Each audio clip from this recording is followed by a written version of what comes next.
Welcome, ladies, germs, and bots of all ages. I am Drekken, your producer, but today also your host. Welcome to 2023 Season 1 Grand Finals. This is the 15th Finals. 15th. Can you believe it? 15 ProBots. We've done 15 ProBots, and we've brought these bots together head to head, and we're here to crown the champion for you. And so, for those of you who are new, we have a lot of new faces who are joining us here on ProBots. If you're coming from a local stream or you've just discovered it, we have a special thing that you need to do right now. I want you to go to the chat if you're watching live and type boats. That's what everyone does. That's what we do here at ProBots. When you're starting, you want to see this game start, you type boats, B-O-A-T-Z. If you have the new emotes, use that. If not, just type it or even pull up a sailboat, because we're here to show you the best of the best. All right. I'm not here alone, though, of course. I've got my casters with me, Endersword and ketrock. Yo, yo. Hey, hey. Boats, you ready? You ready, boys, I'm for some ready boats? for the boats. Ready for the boats, ready for a boat crash. You ready for the boats? Because we've done this 15 times. Thanks to all the hard work of people who put it up in Liquipedia. Now that we know, I didn't know until Liquipedia was up, but we've done this 15 times. Can you believe it, Endersword? It has been a long time. I literally can't remember when we weren't doing it. I think this is the longest running thing that we've ever done. 100%, yeah. Like guaranteed. Yeah, predates me, so I probably joined in about halfway through that run of 15. Sounds about right. Yeah, a couple were here from the beginning. Tier was here from the beginning. Micro Machine was here from the beginning. And a lot of the creators and stuff were. But yeah, I know that it came originally out of the show that Drekken used to do, that I was on sometimes. I forget which one though, Inside the Scene or Inside. Yeah, Inside the Champ, I think was initially called that time. Yeah, that's it. It was some ripoff of a DJ Wheat thing. So definitely that one. But yeah, we had the bot authors on, and then we just kind of said after. I think both of us had the idea at the same time, like okay, we're doing a tournament for this, right? And then so we've done that ever since. Yeah, because I think I had asked the question where I was like, well, is there any tournaments for this? And the answer was like, not really. And it was just like, well, why not? Why are there no tournaments? And then we started ProBots like right afterwards, very shortly. And here we are. We've come all this way. But before we get into it, let's actually get into the format so people just know how we got here. Why don't we show?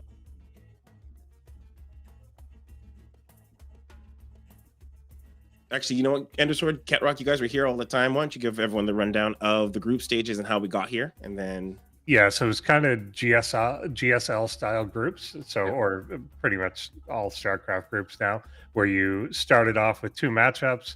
The winners went on to a winners match, losers went on to a losers match. The winner of the winners got through, and then you did a consolation with the winner of the losers and the loser of the winners, that sort of thing. So we got 2 out of each of the groups went through, so kind of a double elim there into the single elim bracket, which started at a round of 8. We had the best of 5 semifinals just on Thursday, and now kicking things off with the best of 7 for the finals. And I remember, again, when we very first did this, we also did the finals as a best of 7, and people's objection was like, they're bots, what would be different between any of the games? And at the start, they were kind of right, but now that's no longer true. It's definitely the case that there are big differences between games based on maps and build orders and complexities in it. We've seen game 7s before, so yeah, for sure. Yeah, and they've gone to the wire. They've gone straight up to the wire, and it was true, like you said, in the first instance, that the games were pretty much the same. The bots just did the same strats, and you almost couldn't tell the difference between replays because it looked almost exactly the same. And now we are seeing a whole new generation of bot authors and bots, and there is a lot of differences between each match. So, then we have our humans versus ProBots. Before we get into any of the action, we've got humans versus ProBots, and it's a ProBots tradition where the bots go out there and play against humanity and either come back with an L or come back with, us all enslaved, either or. That's just how it ends up going. And we're going to find out what ends up happening, because this has the most grandmasters actually have participated in this humans versus ProBots. We have 6 bots. Before, we only started off, I think, with humans versus ProBots with like 2 bots. Now we have 6. Yeah, I remember us doing that live. I think it was at Meltdown the first time we did it. Yeah, Masa. Yeah. Masa played cleanup, and yeah, we had I think someone from every league except bronze. I think we started at silver and went all the way up, and then Masa at the end. Yeah, this time much more grandmasters submitted. I think we picked the games across a few levels, but really only grandmasters still play the game anymore. So so yeah, that's mostly what we got, but we do have a variety there anyway. But yeah, people have always asked us every season, like, how good are these bots? Like, where would they rank if you put them on a ladder? And I think there's kind of 2 different answers. I think if somebody knows that they're playing a bot, probably high platinum, low diamond. Yeah. If someone doesn't know that they're playing a bot, low masters.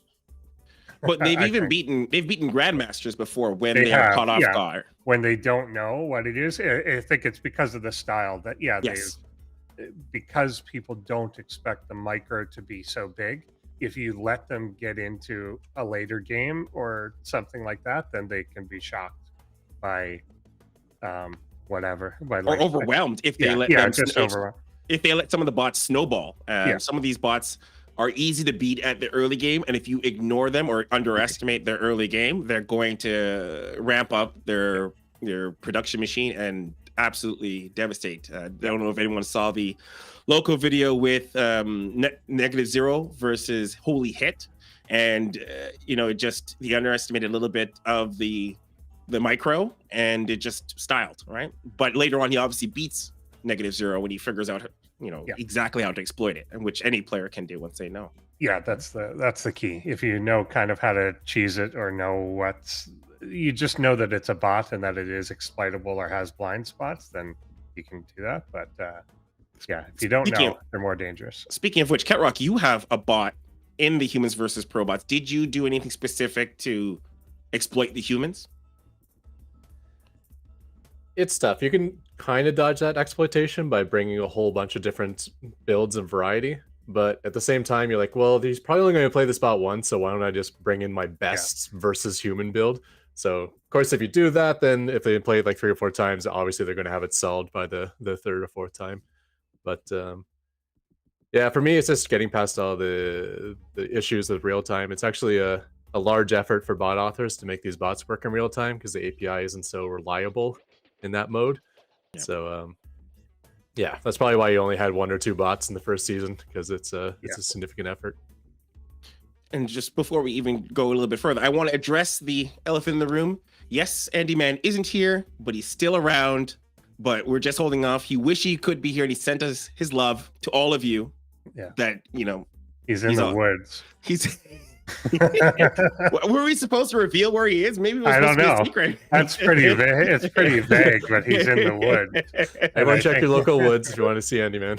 Yeah. But he sends his love to all of you out there watching. So I'm just sitting in. Don't worry, I'm not replacing him. We're just here. Anything else in terms of human versus ProBots that we want to bring before we roll into our reminding everyone to like, subscribe, and all that good jazz? No, I don't know. I think it's keep in mind that we ask people not to cherry pick their games, but they could cherry pick their games. So you may be seeing like the 5th thing, although some bots give that away in their text, that they'll say like, our record is 0-4 and like whatever. So if you see that, then it means they cheated. But we'll yes. We'll see some of the bots will call you out. That's especially Micro Machine is notorious for calling out if you've not submitted your first game. He will call you out on stream, and we will notice. So it's not unusual for him to say, hey, you know what, this is actually game 3 of 5. Which one did you submit? And Yeah, we'll cut the humans a break if it's 0-1 because sometimes you need to get Yeah. things set up the Oh, first yes, time. that's That true. is true. But You have 0-4, to- that's getting really Yeah. fishy by that point. yeah, you almost have to, like, every time you do it, you have to, like, get it set up before you learn where the windows are, put the settings in, put your hotkeys in, stuff like that. Everyone gets one. That's the Spider-Man rule. Yeah. So yeah, that's just what we're about to give you a preview of what's coming up today. We have Humans versus ProBots exhibition, followed by, of course, we're going to take a break, and then the grand finals. We'll also, on today's program, we'll have the authors of Tyr and Eris on board. Only one, not the full team, because we'd get pretty full here. But we're gonna have Rasper and Tyr himself here to break down their bots for us. So that's going to be exciting. I'm excited and looking forward to that. Before we get started and go into our first game, remind you all we're on YouTube. Like to give us some visibility. If you're not subscribed, subscribe. But a lot of you are pretty subscribed, and that's really exciting to see you here, to love and show us your support for ProBots. So without that, are we ready to go? I think we are. I'm I excited. think we are. All right. Humans versus ProBots. Let's do it.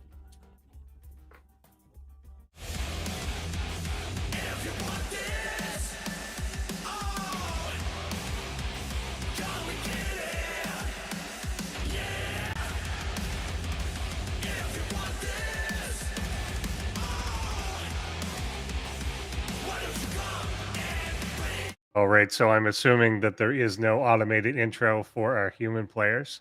So up here on the top left-hand corner of the map, we have our red Terran player. He is human, he is squishy, he is Gold League. It is Simon. And in the bottom right, we have our semi-finalists. It is the blue Protoss Sharkabot, the chatty bot himself. Indeed. So we had players basically self-report when they were submitting the replay what their league was. So Simon says that he is gold. And so we're going to get a Terran versus Protoss here. Sharkbot, known for a bunch of potentially cheesy things and potentially standard things. And we've got the probes going out that I assume are mostly like probably proxy scouting that first one. Yeah. But the second one may be up to something himself. Looks like it. So I've always wondered how worker shenanigans would work versus humans. I always suspected just a straight up probe rush would probably beat Imaru, but It's possible. Let's see what Sharkbots has in store. Looks like it could just be a proxy though. I don't see any other probes heading out. Yeah, it looks like one is still kind of searching around. I think that definitely makes sense versus humans, that one of the easiest ways to exploit bots would be just proxying and like being really cheesy, where they didn't have a plan for it. But yeah, that's not a wall, is it? No, it's not, but he was acting like it was. Yeah. But yeah, it is not. So yeah, I'm not sure what the plan there was yet, whether this is just genuine scouting, I guess, because Sharkbot is expanding behind it. Yep, so playing the old macro game. I like that. I think the strongest portion of the game for bots is probably around like the 10-minute mark plus. That's when their economies have kicked in and they can really exploit how strong their micro and macro is. Yeah, so for sure. Trying to get up a base or two and stay alive versus the human, I think is always a good strategy for the bot.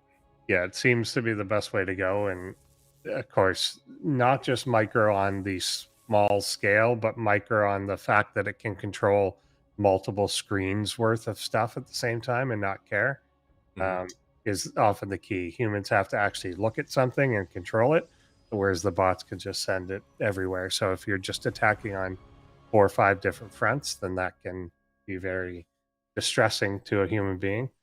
Yep. We did see first blood there as the scout SCV did go down, got himself trapped in a little mineral pocket. Happens for sure. And so it looks like we're going for a concussive shell Marauder play, which isn't a bad idea against the Protoss players. Yeah, it's very strong in the early game. It's like you invest 50 gas and 50 minerals, and you almost guarantee yourself a stalker kill by doing that. Yeah, for sure. The only problem is the Marauders kind of lose their value as the game goes on a little bit. Yeah. And luckily for Sharkbot, a shield battery is quite a good counter to that, and he does have a shield battery almost finished. Yeah, 3 of them in total coming, and yeah, they are quite good. They are centered around a Artosis pylon. However, that could be an issue, although obviously those can be repaired too, or like shielded. Yeah, Sharkbot is well coated around its shield battery, so it'll actually repair its own Artosis pylons when necessary. Yeah. But here, like, you get, if this was to drift out at all, that's almost one-shottable. And he is obviously losing health a little bit, as the full blast is enough to take the shields down. And we may even end up losing our Zealot here. Yeah. It appears so. The Stalker's actually not shooting very often, which is a little distressing. Could have gotten to maybe like 10 more shots off by now, which would have been nice. Could have knocked that Marauder count down to 3, perhaps. The bunker there, almost done. Interesting location. Yep, it is just a bit out of the way. Not exactly, probably where you'd really want to put it, but it is there. The probe coming out, I don't know whether it's trying to like take a third base or what, but the probe stream, he's lost several of them for kind of no reason. Yeah. Unfortunately, the stalker count just never got beyond 1. I think if you had 2 stalkers with a good shield battery repair, this could have gotten out of hand. Yeah, now it's getting to that overwhelming point. Yeah, that there's too many Marauders. Now, a lot of them are very, very low on health, but there's nothing to actually finish them off here. Yeah, there's an Immortal, actually. The Immortal, though, will, that probably puts an end to this. And we know bots can target fire, so I expect those low hit point ones to be popped quite quickly. Yeah, and the battery's still strong enough to keep that alive. The Immortal has to be careful not to chase too much, because with the concussive shell, retreat is very difficult, but makes it home just in time. But now the front battery had no energy. But now we're at least back down to a reasonable Marauder number. Yeah, and on the other side of the screen, we do see this is still 1 base out of Simon, so all he needs to do is survive, and Sharkbot probably has the victory wrapped up, but can he survive? His army count is down to 0, I believe. Yeah, the battery's now empty, and that pylon is under attack. The second one still providing something. There's the shield battery overcharge. That'll keep everything alive. There's nothing 3 Marauders can do against an overcharge. So, very smartly backing up is Simon and waiting for the overcharge to deplete. A Colossus is underway. I think the Immortal would have been better in this case, but the Colossus may still be able to help just based on range. The harassment here, taking some attention, but not really getting too much done economically. But the Zealots continue to be, not worth much. And the Marauder count's getting up to a scary number yet again. There goes the pylon. Now breaking through. And the Colossus is probably not what you want in this case. It's all going to depend on the Colossus micro at this point. There is a Warp Prism still out on the field, I believe. Yeah, I think it's still in the main, because so far nothing Simon has shoots up. So that's still there. A Dark Shrine starting. That could also change things a little bit, but that's going to take a while. So Speed Prism and Colossus. Let's see what this micro is like, because that is the tools you would need to actually defeat basically an infinite amount of Marauders. But it looks like the Warp Prism's microing the Stalker instead, which... no, what's the... Oh, nope. I don't know what that was. One more shot could have potentially taken out like 4 of those Marauders too. We did see that against Tyr with Sharkbot, where he was like had the potential to hold, and unfortunately the Colossus decided to walk into the army instead of kite backwards. Yeah, he's whittling him down a tiny bit. Yeah, if that Colossus had stayed alive for 1 or 2 more volleys, then it's possible that this would be cleaned up. I mean, technically this game is not over. That's still 1 base on 1 base. Yeah, I don't think that expansion's mining yet for Simon, although I'm not quite sure. Yeah, he didn't actually kill the Nexus, and now the Colossus is there. The Dark Shrine is finished, but there's no DTs out yet. But that certainly has the possibility of being very annoying. And once again, the Warp Prism prioritizing the very important Zealot over the Colossus. And there's one DT that's warped in at home, is going to make his way across. There we go. That's what we want. Yeah, I don't mind that micro at all. The Colossus is able to stay alive by itself in the back, so keeping that Zeld alive every little bit helps. Yeah, going after the bunker here. So 2 DTs are making their way across the map. And if they come in, I imagine there's an orbital in the main, but maybe not at the natural yet. They're going to do this because they're trying to walk in and there's a wall. Yeah, Simon ran straight home, so I think he saw the shimmer of the DTs, made an immediate wall off, which I think was a good choice. And yeah, the DT's having issues with it. Let's see if the warp prism can help solve that issue. There's a scan. The other one will be trying to walk into range, but nobody's taking. There we go. I believe these Colossus have the range upgrade, so they can have range to use bunkers. So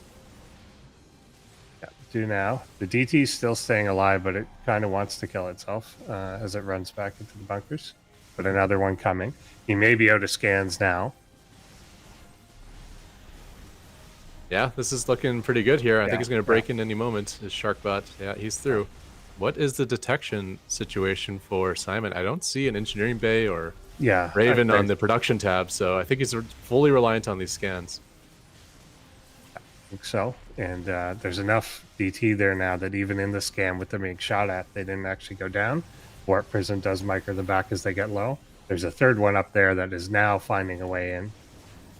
Now that there's actually some vision on the high ground, he can't just walk in. So yeah, this is quite a turnaround. But a turret into the main now. Yeah, and Simon never took out the Nexus at the natural of Sharkbot, so I'm sure Sharkbot's economy is getting back underway. I can see probes being produced, so... there is no response for this Viking, however, as it's just DT Zealots and Colossi, so... DT a little confused there. Wanted to go after a tank, but kept doing a little dance. The Colossus will have to be taken out for the... Or the Viking will have to be taken out for the Colossus to come back in, but it will just retreat. And a Stargate now coming for Sharkbot to then deal with that Viking threat. Yeah.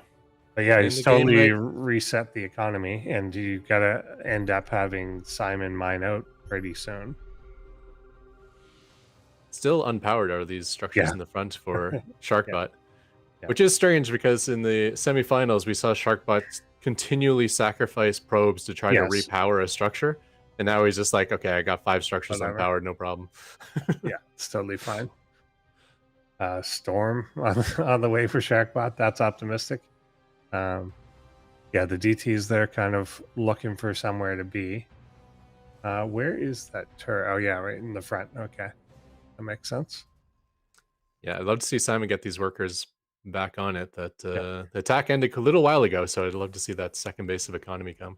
Looks like he's going for another full wall off, double missile turret, just in case.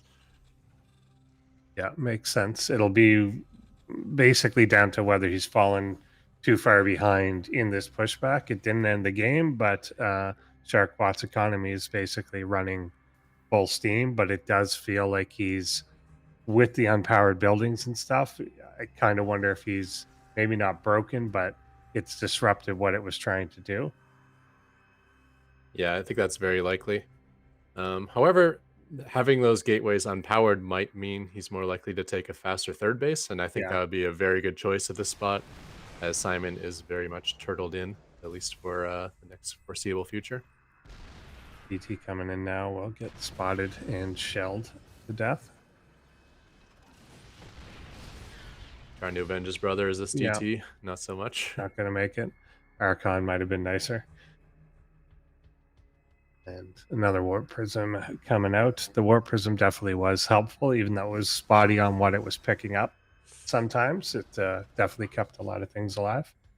Let there be power. Pylon is replaced at the front line. Nice. Yeah, I'm actually a little bit worried for Sharkbot now. His army size doesn't seem that scary, and I can imagine like tanks and marauders just shredding through these colossi and got a disruptor coming. Stalkers.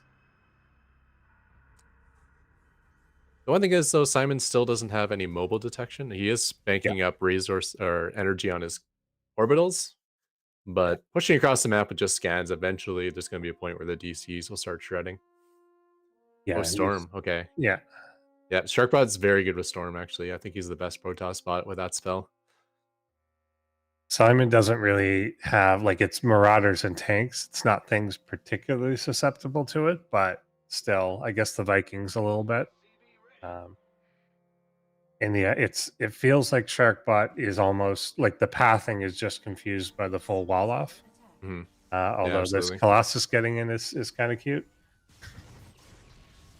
Yeah, it's going to But get a the, few worker kills. I yeah. don't think either of those units are going to get out, though. Yeah, no. Yeah, we'll get down there as the Vikings respond. But yeah, it just seems like he's stuck with some sort of move command that was intended to come in that's been repathed. High Templar started to wander to the front of that line, but thought better of it. Yeah, and still no third base out of Sharkbot, so he's kind of messed up with the pathing. Like that wall at the natural has clearly you can see he's kind of attack moved into the main base of Simon, and this is what happens when you do that against a wall. Yeah. His army size isn't that great. Simon has a third ready to go. Yeah, I think this has definitely swung back in the favor of our of the chromosomes of the humans. Yes. Yeah, Liberators coming in here against the gases, and we'll take those probes out. Vikings could potentially just land here and see what they can get done. Yeah, they do double damage to mechanical, and every Protoss structure is mechanical, so looks like he's going to try to shred the probe counts instead. Yeah, not necessarily a bad idea. Disruptor here that could get a very juicy shot. Nice lift. I don't think I've ever seen a Disruptor dodged by taking by off Viking left. Yeah. Army comes back. This may actually be a little bit of a blessing that he has to go home to get out of that stuck position. Probes transferring over to these gases without fully realizing that the Liberators are the problem is kind of bad. He's just kind of draining everything. Nice storm there on Vikings, but not doing a lot with the Disruptors. Yeah, Liberators are not a popular choice in the bot meta, so it wouldn't surprise me that bot authors have not written any code to deal with Liberation Zones. Obviously, a Liberation Zone is not a typical attacking unit, so it's not something that your generic code would handle. Disruptors going after that wall. If they can basically put any crack on this wall, it can restore the pathing, which would be nice. Yeah, and free damage is free damage. Yeah. So I do like that they're staying out of the siege tank range. Yeah, it's kind of still hard to tell. The Sharkbot's economy got really, really hurt there and is still not expanding. But on the other hand, Simon is also pretty much on a one base at the moment, given the main is mined out, or effectively mined out. I think there's a couple patches there. Yeah, he does have that third lifted off and ready to go somewhere. Yeah. So maybe Sharkbot can get some damage done when Simon tries to move out. We'll have to see. Yeah, he's kind of making this move back here. Even though he sees the wall now, it's like it still is disrupting the pathing. Viking lands back again, getting some more probe kills. Very nice. It looks like charge is done on Zealots. Totally missed that. BC is actually on the production tab right now. Interesting. That's expensive. He's got a reasonable bank, so it kind of makes sense. But they are an expensive option for sure. Oh, this is not what you want to do when you're behind. Well. This is like maybe the third time I've had a flashback to the versus tier series. Suiciding stalkers, I remember, were the theme of last Thursday night. Very true. And he's just kind of bleeding out the army supply. There's neither of them really overall high supply at all, but only 19 army supply for Sharkbot. Simon's kind of got his defensive army and the Vikings and stuff still out looking to get damage done. The big thing is Sharkbot just not expanding, and whether it was ever intended to be like a 2-base build and there was no plan to go further, or something is just kind of bugged out. but Simon taking this third is going to really pull far ahead. Yeah. And that's absolutely perfect for Simon, because if you're going to be turtling on 2 bases and teching to battle cruisers, the one thing you don't want your opponent doing is getting ahead economically, because that's the counter to it. Yeah. So the fact that Sharkbot's stuck on 2 base and more or less thrown his army away, it just kind of puts Simon ahead in every possible way. So yeah, something's going to have to change, I think, for Sharkbot to get back into this. Yeah, definitely. Yeah, and I think short of expanding, I don't know what that would be, because you could see the mineral constraints being the main problem here. But I think beyond that, it's also just the act of walling off is such a confusion to some bots that like they want to go somewhere, but if there's a wall in the fog of war out of range, then they don't act right, and I don't think they know why. Mm-hmm. So. Yeah, so Sharkbot down to his final 4 mineral patches. It's going to be hard for him to expand even if he wants to at this point, because getting 400 minerals, you gotta wait a while when you're just on 4 patch. Make that 3.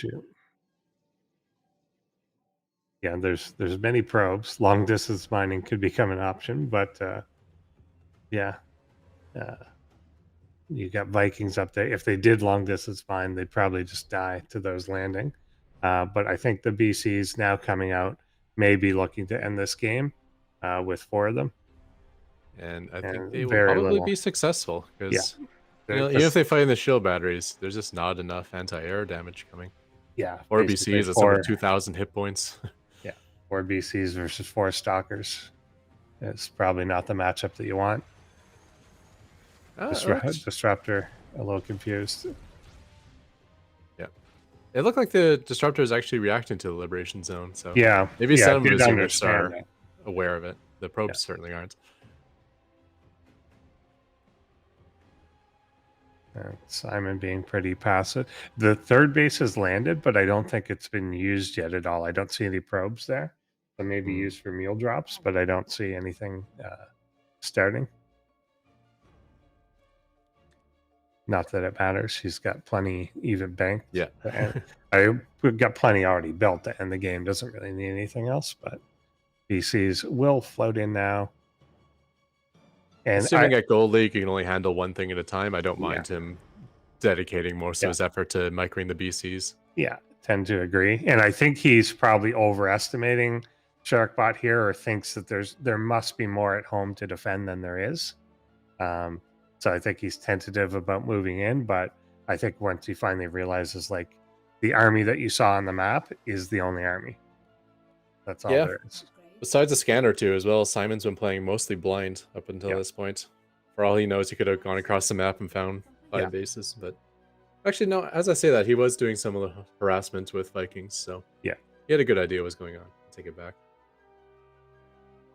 So yeah, all he has to do is move in there now. That A move button. You got it, Simon. Just go. You can go hit A move and go take a break and watch the rest. Moving into the main base now, which I like that. Might as well not even bother to fight at the front door. And then Yamato's down every stalker. Not even necessary, but stylish. Very good. Couple liberation zones on the remainder of these probes. Oh, no, they clear out the last patch just in time to save themselves. Oop. 2 of them die, and then that's it. Are they just kind of all inning with the probes now? The mass migration. It just looks like a herd of cattle following like some High Templar cowboys.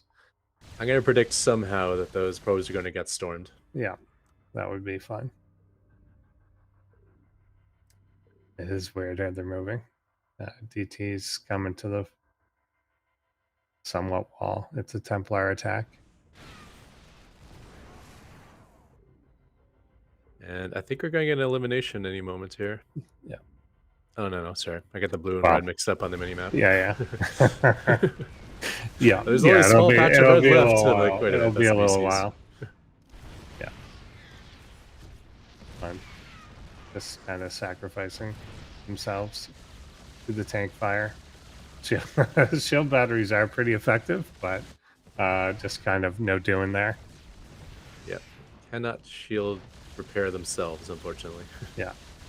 So kind of a interesting game. Like it looked like Simon had won right at the very beginning, but was held off kind of last moment by really like the second Colossus, but a lot of damage done. Then it looked like Sharkbot was just going to storm back, but got so confused by walls and running DTs into like tanks and Mhm. stuff that that didn't end up going. And but finally, Simon coming back with the BCs and the victory. Yeah. Yeah, that bug showed itself up again where Sharkbot wasn't expanding. Yeah. I assume that's a bug and not a set feature of the build, but Yeah, I would think so as well. Didn't seem to. It just definitely did disrupt like economic. Took a long time to repower that front line, but eventually did. He did keep teching up and like upgrading and everything like that. So something was still working, but the economy wasn't coming with it. So you can kind of see that it was struggling to make units.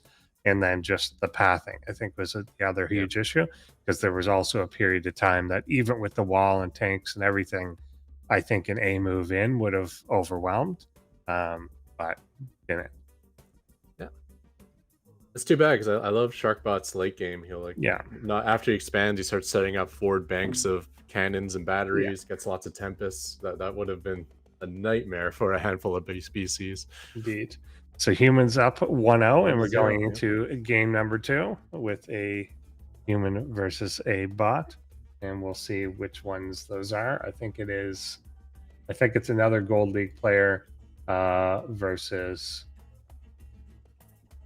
Tier, Tier? one of our finalists. Yeah. Yeah. Timothy O'Toole versus Tier. Yes. Overseas.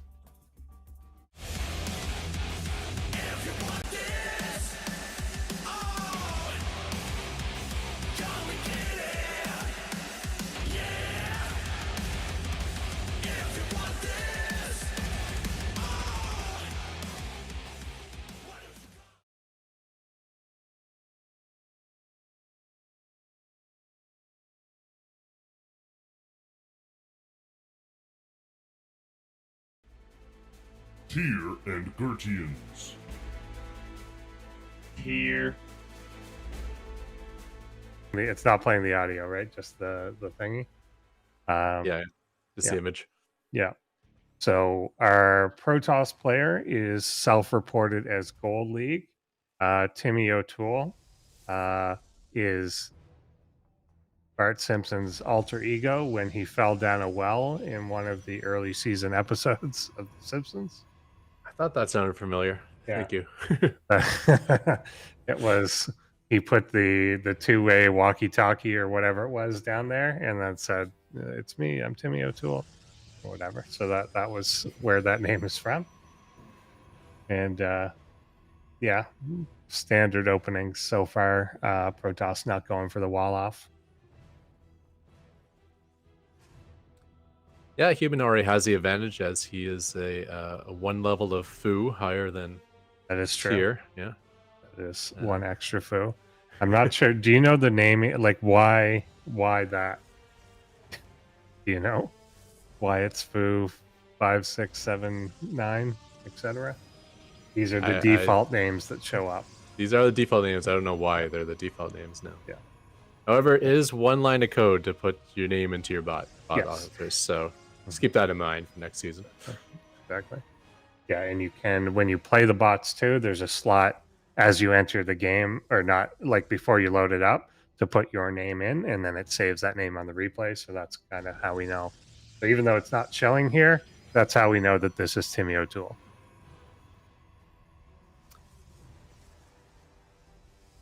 So a little bit earlier of an expand out of Tier. So it's a nice advantage, as typically Protoss is the one to expand first. Yeah, very true there. Got a good scout off. Reaper's heading out to verify the scout. Yeah, and we get a Stargate coming on Timmy's side. Interesting. So probably an Oracle or Phoenix opener. Because it doesn't look like it's going to be anything proxy cheese like. Yeah, exactly. Yeah, and we've seen bots not tend to do very well with oracles.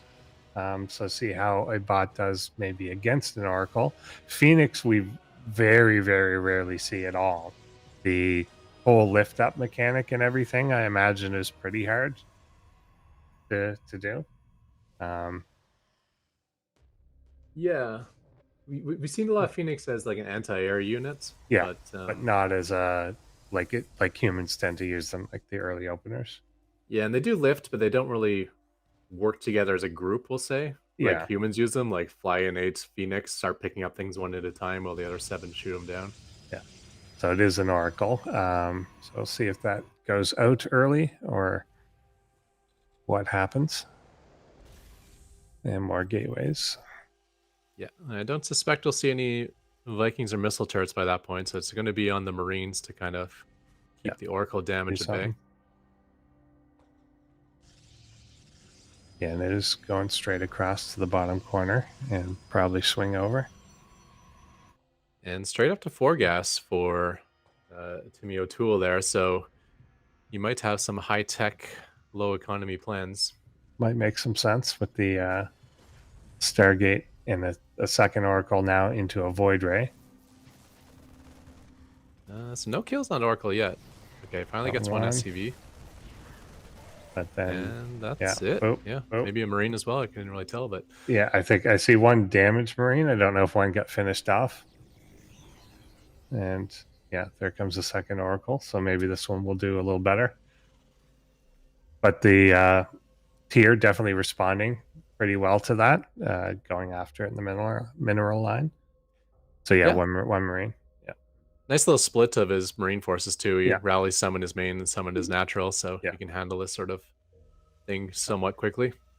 And yeah, there's a fleet beacon for Timmy. Interesting. Mass carrier, I guess. All right, gets one more kill. This time a little more skittish and does get chased off into the main. And maybe we'll pick up some more here. Marines do swing in and just swings back.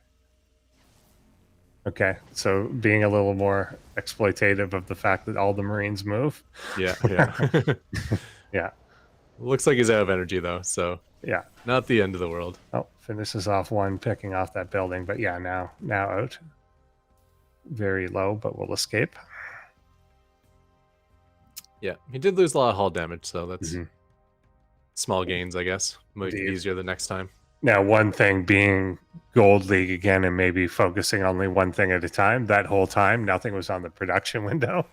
I did notice he's still not saturated at his natural, which is a pretty big issue.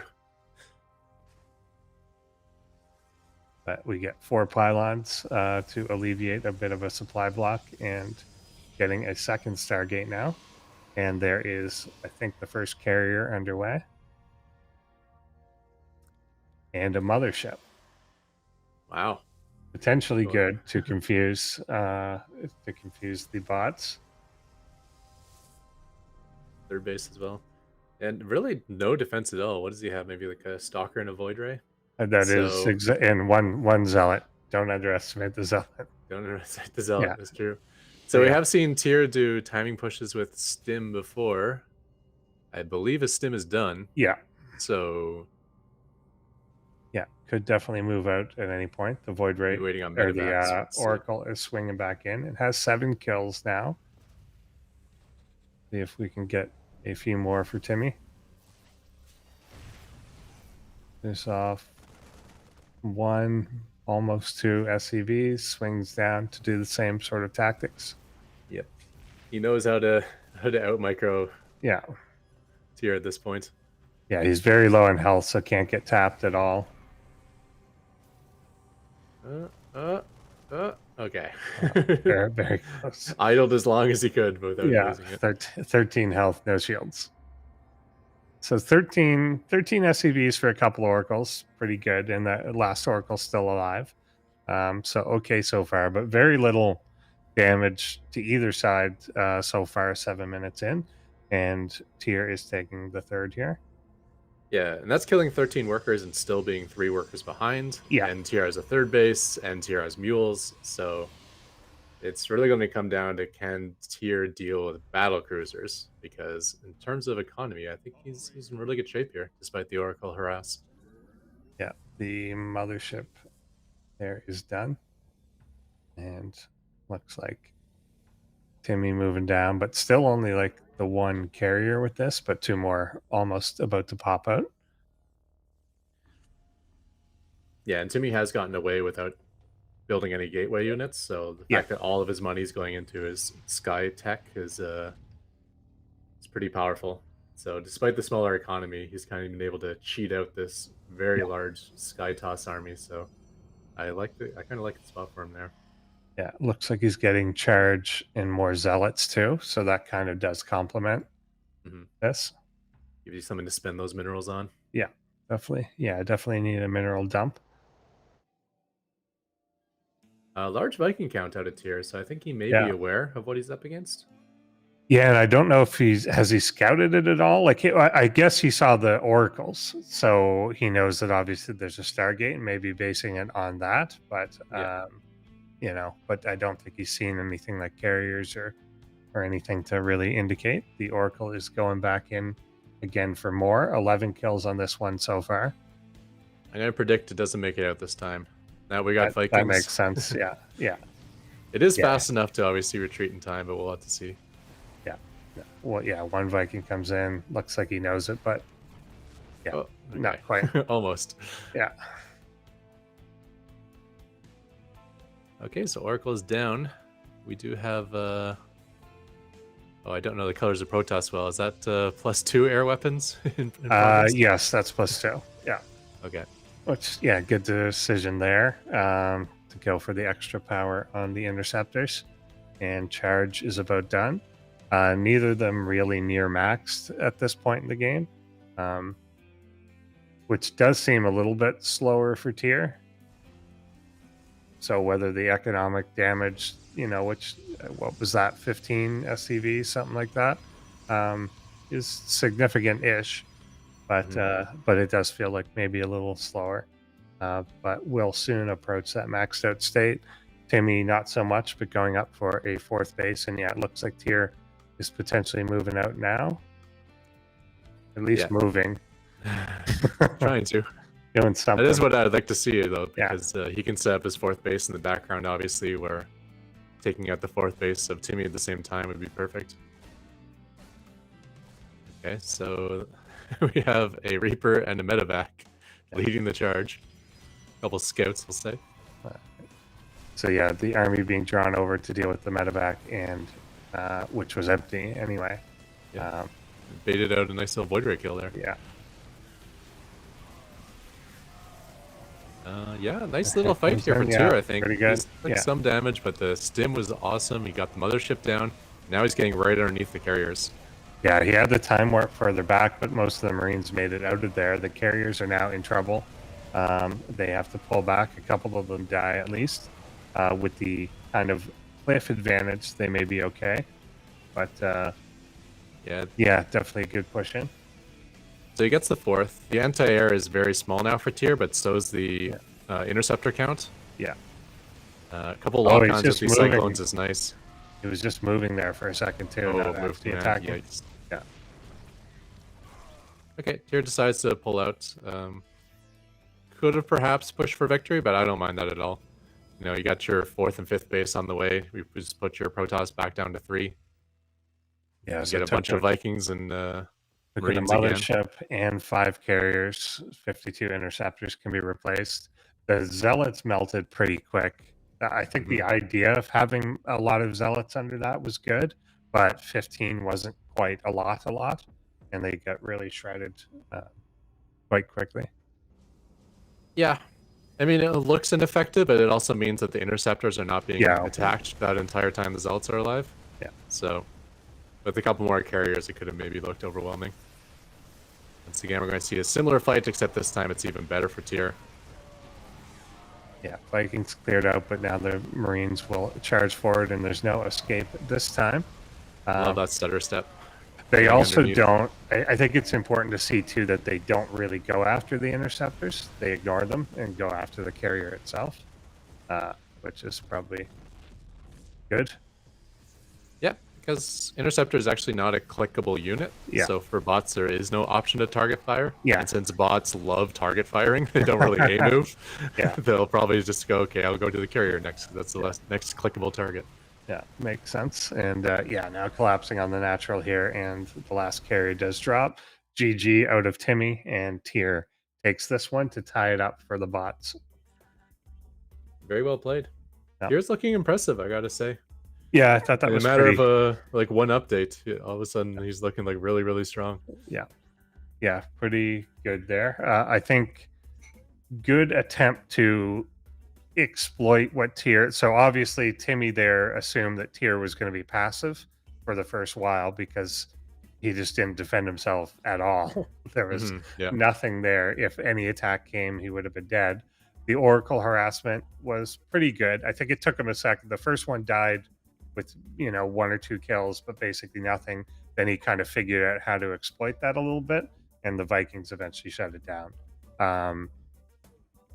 Yeah, so I think the overall plan was okay, but it just kind of overwhelmed by here having better stuff, maybe better control, and just a better economy at that point. Yeah. Even with human decision making, it's tough to defend against oracles if you only have Marines. You really want Cyclone, Viking, missile turret, so something to zone him or force him to flee.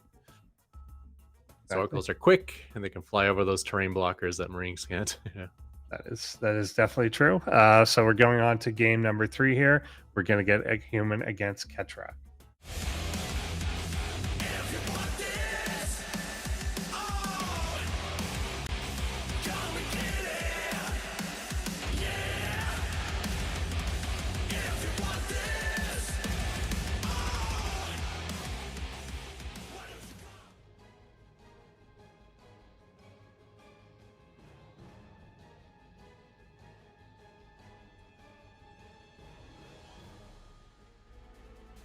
Ketrocks. Ketrock. Yeah, you. Yeah. Unless he knows like how JSON files work, in which case he can edit the That's it. the win-loss rate himself. Yeah, I wasn't going to mention that, but yeah, of course you can delete the files. They're on your computer. So yeah, but assuming that this is legitimate one, which is what we asked people to do. Yeah, absolutely. Yeah. Oh, there you said the last time I lost. I don't know if he means this time or, of course, we've done this in the past, so may mean the last season. It does sound like a familiar name, Darkson. He might have. Yeah. So yeah, he either played Ketrock 3 times in a row and this is his 4th attempt, or he played him last season and wasn't able to beat him. Yeah. Let's see this time. So this is a self-reported diamond player. And I believe that was a pool hatch, or I didn't really see the. I think so. Yeah, pool for hatch. Yeah. It's just becoming a little bit more common these days. Used to always be like, if you weren't doing 15 hatch, you were cheesing basically. Yeah. But I see this pool first quite a bit now in TVZ. Sure. No gas yet. Queen on the way out. And Ketrock expanding. And 6lings coming. Unfortunately, this is not the build that I want Ketrock to be using if he's going to be facing early links. Usually he likes that Cyclone with a bunker at the front opener. This one looks like a CC first. Does indeed. The links making their way across. And yeah, it looks like a bunker's going to go down, but just starting. 2 Marines out. Getting some good initial shots on. Yeah, they will Maybe do take him okay. out. They're pretty good with their target fire, but obviously you can't kite Zerglings because of the speed difference. Yeah, getting 3 of them dead, but yeah, this is still doing a bit of damage. Able to delay the CC, and that will cause another SCV to come down.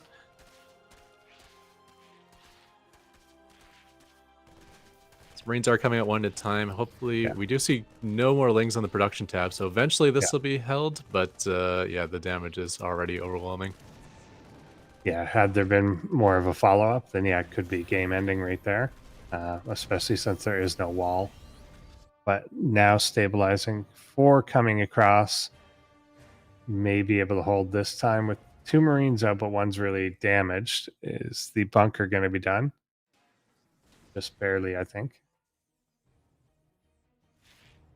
Get in there. Yeah.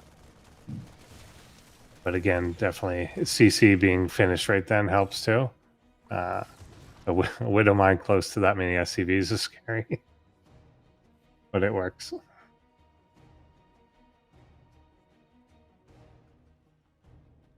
Looks like the barracks lost track of where the Overlord went and Yeah. wasn't able to spot him just barely.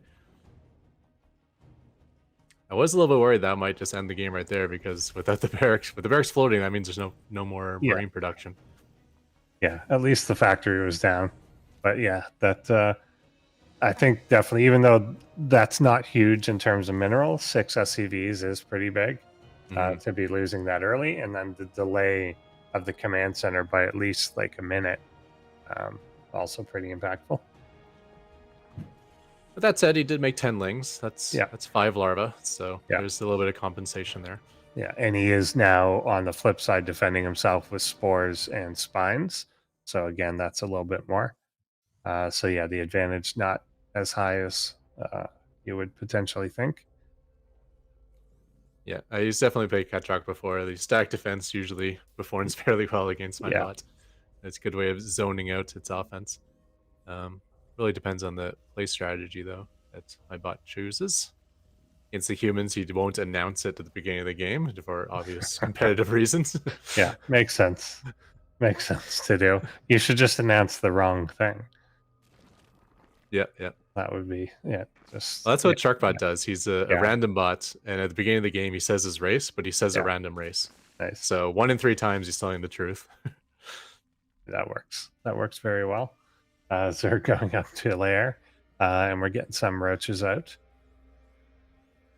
And yeah, I don't know the direction this is going to go at this point. We've pretty much stabilized into a pretty normal game. Supplies literally exactly even. Economy's pretty damn close. Yeah, looking at the production tab, I'm guessing it's going to be a battle mech strategy out of ketrock, as he's going both the Cyclone and Blue Flame upgrades. And attempting to take his own third. So, actually, not that much of a lead. I would have expected more of a lead out of Darkson at this point. Yeah. With that early harass, I would think he'd be able to have a 4th base by now. Yeah, So maybe a little too defensive with the roaches and the spines. Yeah, I think he expected kind of an immediate counterattack after that, and doesn't look like there's going to be one. Yeah, it'll take a bit longer. But yeah, exactly. You kind of want to really leverage that, but instead he's actually behind on workers by quite a bit now. Yep, speed binding doing its little Yeah. trick to give the advantage to ketrock. I even noticed the ketrock did its little mule speed mining. There's a collision trick I can do to get 1 extra mining round out of it. Nice. Yeah, I've seen some of the bots do the automated throw the last round because it will expire with minerals in its hands. But yeah, that's even better if you can actually squeeze that out. Yep, see, that's usually impossible, that 10th trip. So you get 250 instead of 225. Nice. It's not perfect, but it works maybe 80% of the time. Depends how the collision logic goes. A lot more sack defense going up once again. So it looks like a more defensive stance out of Darkson. Yeah, and it's really keeping cutting into that drone count, I think, which we'd kind of want to see in like the 70s by now. But at least, I think at least 8 drones have been used on the static. So we're less than 50.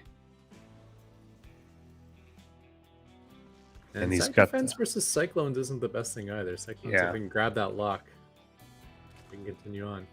He's taken the somewhat forward 4th base, or like the flipped 4th base, instead of one of the further back ones. It's not too bad. He could move the stack defense from his natural up to that 4th and still kind of have 2 front walls, I guess, that Yeah, are makes unlikely to sense. get bypassed. And it looks like Ketrock again advancing to take even more of the map. And we're definitely going to get kind of a bigger economic fight here. Lurker Den coming down, as well as an infestation pit on the Zerg side.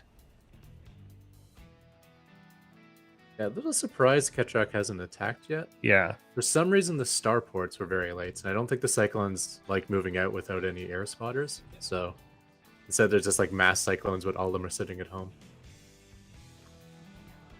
Cyclones are one of those units that in the bot meta, I feel like are maybe the worst unit in the game because of the micro bots can do against the lock-on. yeah, But against humans, all of a sudden you got this like awesomely micro Very- cyclone, and the humans can't counter it in the same way. yeah, for sure. I know that one of the hardest spots, and I think he's up next, is Micro Machine. And he doesn't do it so much anymore, but there was a period where it was all Reaper into Cyclone into Banshee, and it was just a string of things that you can't catch. And so it was just, you could have all the defense in the world and you can never kill these things. So they just accumulate and accumulate, eventually wear you down. Yeah, and the one thing I think we're missing for the last Yeah. 2 seasons is we were playing on our special AI arena maps, which don't actually work well on the new patch. And one of the things Yeah. that was missing from it was that the Banshee speed upgrade didn't work in that scenario. So the Banshees weren't as cool as they could have been. Cyclone's getting in pretty deep here. And the roaches come and actually kill way more of these than I would have thought, as they could just have retreated.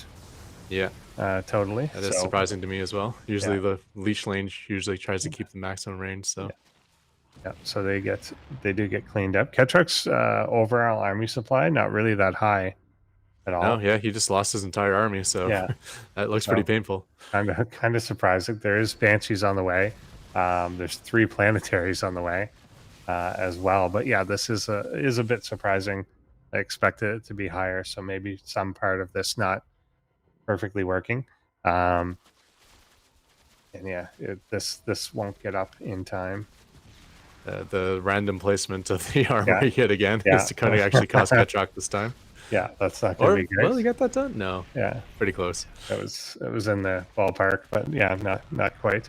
But that's okay. That base not entirely required, but the armory was actually probably the bigger loss there. Yeah, Cyclones, for whatever reason, just kind of getting too close and staying too close a little too long. Yeah, it's probably the real-time issue. It's probably looking for the lock-on, but the API is not telling him that he has the lock-on connected yet. Yeah. So he's just kind of sitting in lock-on range, waiting for the lock-on to come. Yeah, so we're getting quite a big army supply deficiency here, 36 to 97. And Banshees is primarily the answer, which may not be the best against Hydras, obviously. I don't know if he's got Cloak. I see he's getting the rotors. But without Cloak, then that's obviously not great. Yeah. When I first made my bot, the original idea was to do like a Corsair DT sort of idea. So you build the Banshees, and then you build stuff to destroy all the detection. Yeah. So that sort of theory could still work. If I can snipe the Overseers with the Vikings, then it doesn't really matter how many Definitely makes sense. Hydras he has. The Banshees will still do the work. Yeah. Looks like we're getting 7 lurkers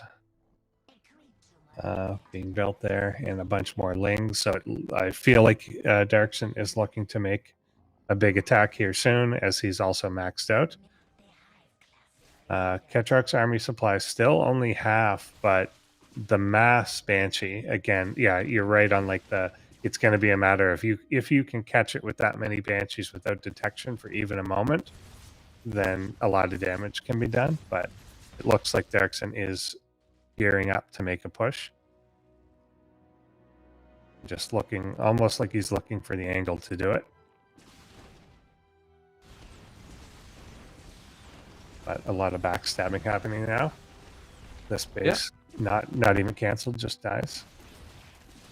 The spores, which we had pointed out earlier, there were 5 spores. Definitely does help, but Yeah, now just kind of it's. I kind of feel it's a matter of if Ketrock can distract Darkson enough to close this window. Yeah, they do have those Hellions moving out every once in a while to distract them. And I do like the change to the Banshees because something's definitely not working well with the Cyclones. I feel like Cyclones are just throwaway money at this point. So. Yeah, something's gone on. Here come 2 more spores and 3 more spines. And now even more spores and more spines.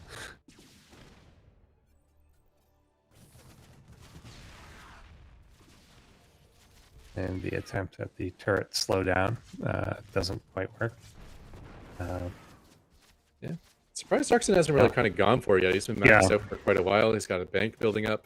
But it looks like he's just happy to defend this little hits here and there. Yeah, and I feel like maybe he will now with the... I think he was looking around the top edge, saw planetary, and didn't want to attack in. Now he is just going for it, and I think this is going to be pretty quickly overwhelming. He does have like 4 overseers with his army too, so I don't think sniping really the detection is going to be too easy. Yeah, there's really nothing that can get in and actually tackle this. It's all very well designed to take out a sort of mech and particularly air. Banshees do kind of chase things off, but again, I don't even think they had to because of the overseers there. That army could have turned at any point, kept going.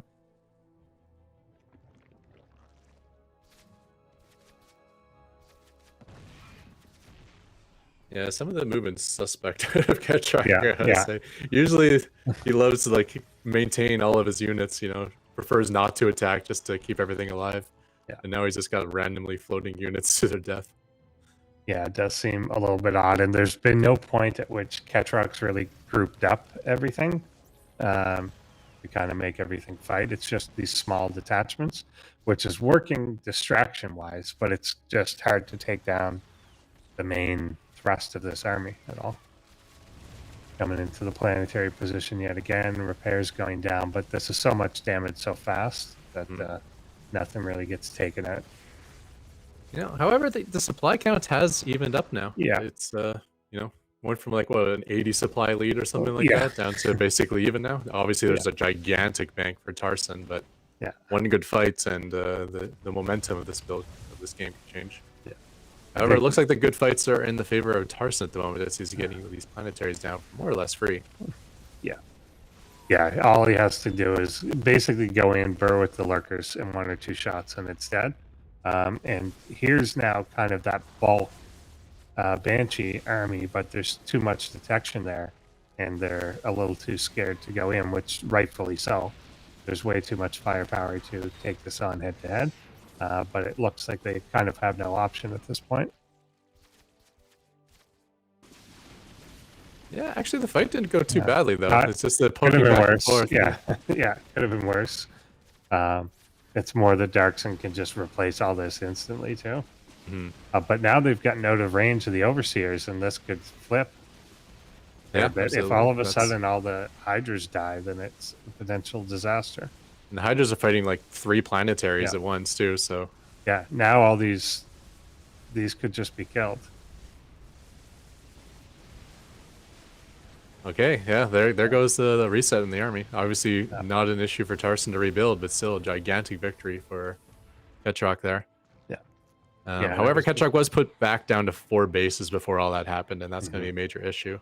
So the fact that he maintained his army is really key, because replacing it would not be an option for Ketrock. Yeah, and here, once again, Hydra's caught out where there aren't any Overseers at the time. There are tons of spores, though, but they will be quick to take out once the fire's on them. But it's more that the detection is there at all. Yeah, but so many Banshees, they just kind of jump. Yeah, they melt. Almost one-shot the... Like basically 2-shot the it's more, spores. Yeah, it's more if he can, this position, where there's a bunch of Hydras and there's detection. This is the problem. That's the last spore, I think. Yep, now it's free reign. Took a lot of damage again those last 2 spores, but more or less worked out afterwards. Yeah, I think like 8 Banshees worth of damage at least. And we're getting a Spire, 2 of them actually now on Darkson's side, and 12 Corruptors and 8 Mutas coming out immediately upon their completion. And that's going to be tough for ketrock to deal with. Yeah. He's not. He's used to like slowly changing armies, not to like a remax on something completely different. So yeah, definitely, it definitely is a fair bit different. That said, there's a handful of cyclones still, and a handful of Vikings. It's not. It's not like he's completely unprepared. Yeah, and with the routers, even with corruptors out, they're hard to catch if he retreats. But this is again what you don't want. They're in spore range, and other fires coming down, and they did not retreat. Still a supply lead for Ketrock, but it's really just down to Darkson's larva more than anything because he's got the ability to spend. Yeah, we do have bases going up again for Ketrock. That could be nice. No economy has been lost for Darkson, however, except for losing some drones at that forward base.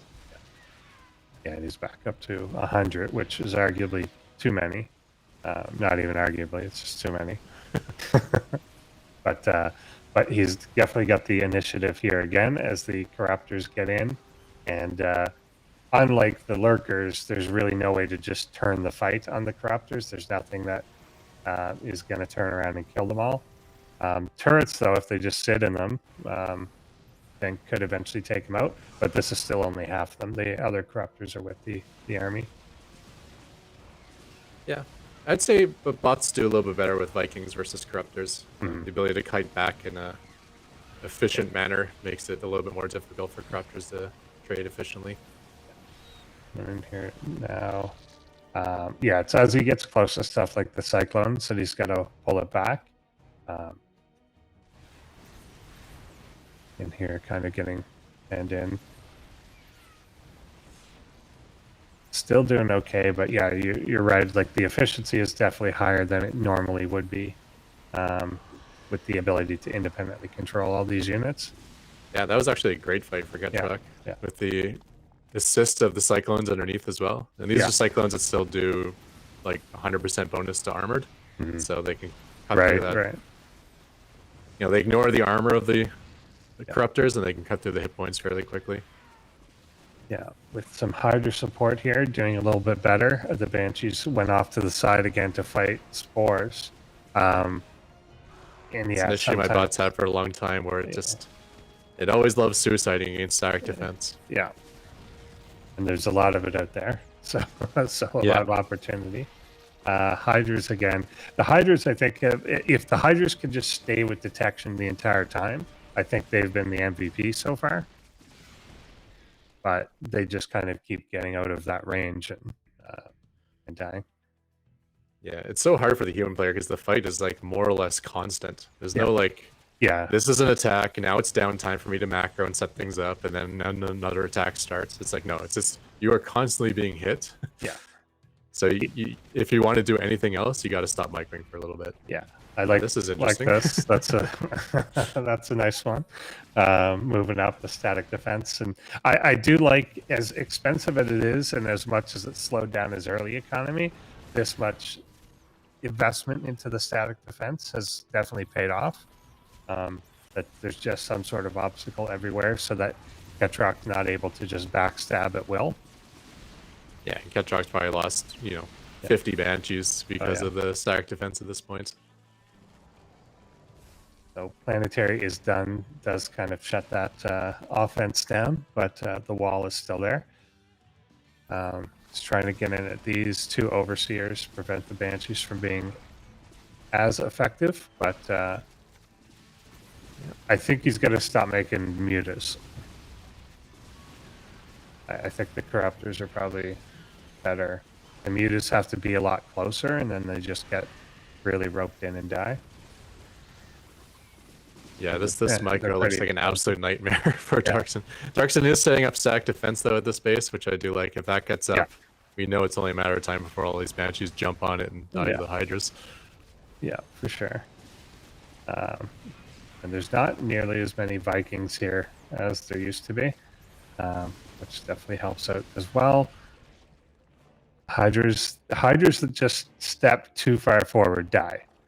And it makes sense that he's also really tentative with his overseer positioning, but I think they got to be in range all the time.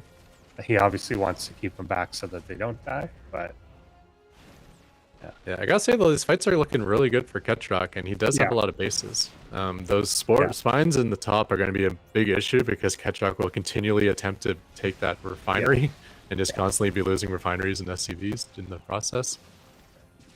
and we're starting to get low on the darks and gas bank, which is pretty big deal, while ketrock is actually able to build one up now that he's maxed.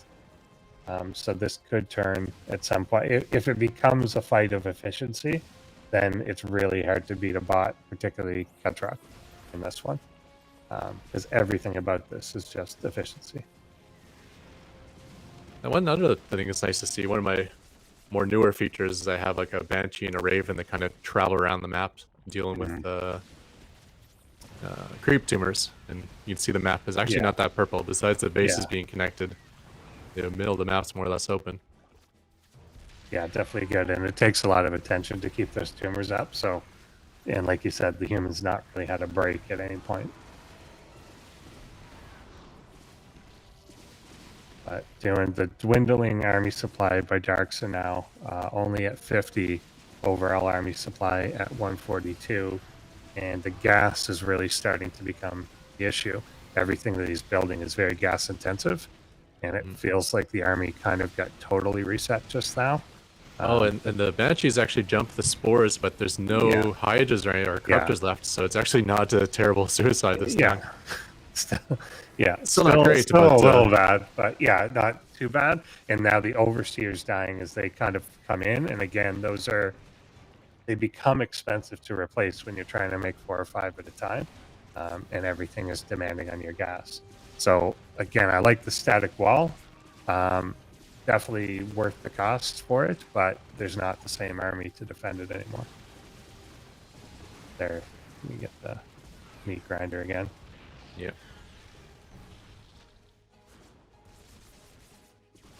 And this base constantly being harassed. There's a lurker up there that is just constantly attacking the planetary and forcing that to be repaired. So this is not really running at full efficiency or anything.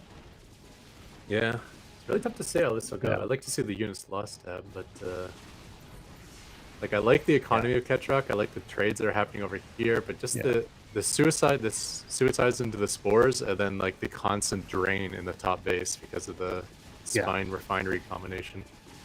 Yeah, definitely. It's hard to say who this is actually going to work out for in the long run. Much more even than I would have thought. Like basically within 10% on both numbers. So yeah, it's been basically the trade-off between suiciding banshees, which are very expensive, but then losing things like the corruptors, mutas, and hydras, which are equally on the expensive side.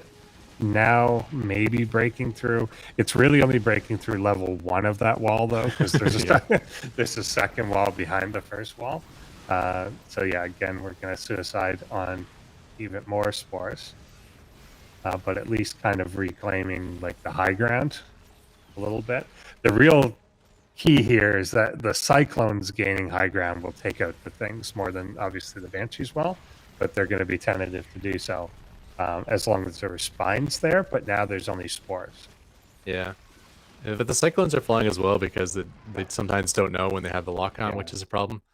High ground vision, I think it was okay because there's usually they always units had air. nearby. Yeah. Sometimes the air gets pushed back and then it breaks the lock, but it depends.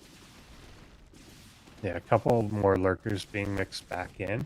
Again, still going after this base, but in the lower, there's a few burrowed there. Honestly, Ketchup might be losing more resources in the north than the south. Yeah. Like, literally every 5 seconds, he's losing 2 SCVs and canceling a refinery. It's pretty terrible. At least it's only minerals, I guess. Like, Ketchup looks just to be more issues with the gas. Yeah, I think both of them running into a bit of gas trouble at this point, but yeah, I don't know. As long as Darkson still got the minerals to just keep remaking spores and spines in this one location, it's hard to see where that's going to break through, even if there's no army. You know, that's a lot to get through if we're still sacrificing units for it. So still not super easy to tell where this is going, because Darkson is back up to a 70+ army supply. No, I think Darkson knows what he's doing here. He's like, Yeah. he's like, I'm just throwing units to their death over here, but this is all I need to do, because if I hold this spot, it's just eventually a victory for me. Yeah, I think he knows it's an efficient trade corner. Yeah, I definitely got to change that logic against stack defense. That's just costing me against humans and against bots. Those darn banshees are so good otherwise, though. I mean, if the cyclones can find some gaps, then maybe they can lock onto the spores and solve the problem for the banshees. Yeah, but that's there's not kind really of many gaps. You know, there's all these lurkers and constant hydro floods. Yeah, there's just a little bit too much. There's been moments where it looked like it was going to break that one way. Like, again, when this patch just above the ramp got completely cleared out, it looked like that was what was about to happen. But it just enough hydras kept coming in to stop it. And yeah, the banshees just kind of sit in really bad spots for too long, like that one. They actually move forward to a worse spot on purpose. Yeah, there's a couple issues. The one is when they decide to attack a spore, they don't really consider what's around it. Yeah. They're like, oh, I got 5 banshees against 1 spore. I can take that out. But there's like 7 hydras nearby as well. The other issue is once they commit, they stay. So they're like, I'm going to finish off the spore. Not only am I going to finish off the spore, if I kill it, I'm going to move on to the next spore, no matter what. And that's like really bad logic I built into my bot. Yeah, and in one sense, you see why. Like, we've seen a lot of people end up losing because they're too indecisive. That it makes a decision and it's constantly changing that decision and bails out when it shouldn't have. But then, yeah, this is the other extreme. That once it's committed, it's committed. And, yeah, for a lot of things, at least a minimum to start out, you got to make it easy to code and handle generically most situations. And that's like one of those things, like, yeah, that works most of the time. You know, if you see a missile turret, this is a good decision of when to fight it. But then there's edge cases like this where it's just terrible. Yeah, so Ketrock is basically out of gas. He's not even going to get that gas in the north, so at some point he's going to change into his I'm out of gas, then we just make pure mineral units from now on situation. and that actually might be good. Like, that might be much better if he does do that. Darkson is now starting to run out of like the mineral bank. Not that 800 is like running out, but eventually that may be the case. But it looks like he's also going to eventually take over that top position, as this is not being repaired to nearly the same extent anymore. And I think he's also converted so many drones into static defense that now into the 60s is probably more where he wants to be for this point in the game. Yeah, I think this is more or less the beginning of the end at this point. I don't see any way back into this. The only thing Ketrock has going for him is the giant mineral bank, but Mineral bank and planetaries too. So much of this stuff, again, that Darkson has is not something you want to just run in and attack a planetary with. So he is going to have to like stabilize and then kind of rejig the army a little bit to something else. If Ketrock can mine out his bases before he dies, then maybe Darkson doesn't have the resources to go on to victory. It could be close to a draw or something. Yeah, But we'll see. It's because now with the army pushing a little more forward, you're not having Ketrock kill itself. And I say that and then it does it again, but not in the same way. But yeah, here, like, this planetary doesn't need to, like, there's only a couple mineral patches left. It doesn't really need to be there. If this one can kind of get mined out so that Darkson's not getting anything from the top base, and you have like mass marine against, or even mass hellion against a primarily Hydra army, it could work out. But who knows?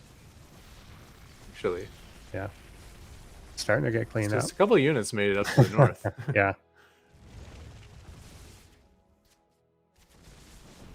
Detection Yeah. will come into play if ravens die or anything.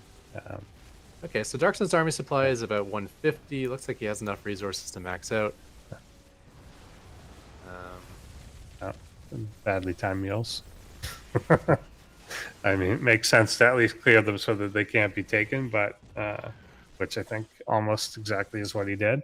If this survives a little bit longer, every second this is up helps, but he's not really. I don't know if ketrock has the production, like if we were now getting 10 Hellions at a time, but I don't know if the facilities are there to make. Yeah, there's tons of starports, but we need more factories. Yeah, it would be 2 Hellions or Hellbats at a time. And since Yeah. Ketrock still technically has gas income, he's not switching into spending the extra mineral mode yet. Yeah. And of course, planetaries now can't really be repaired due to the lack of gas income. But yeah, it's Darkins to lose for sure. And there's just little inefficiencies because it's real time too. Like with the Vikings, like travel towards a spore crawler, they'll take 1 hit before they actually retreat, and what they wouldn't do in a bot game.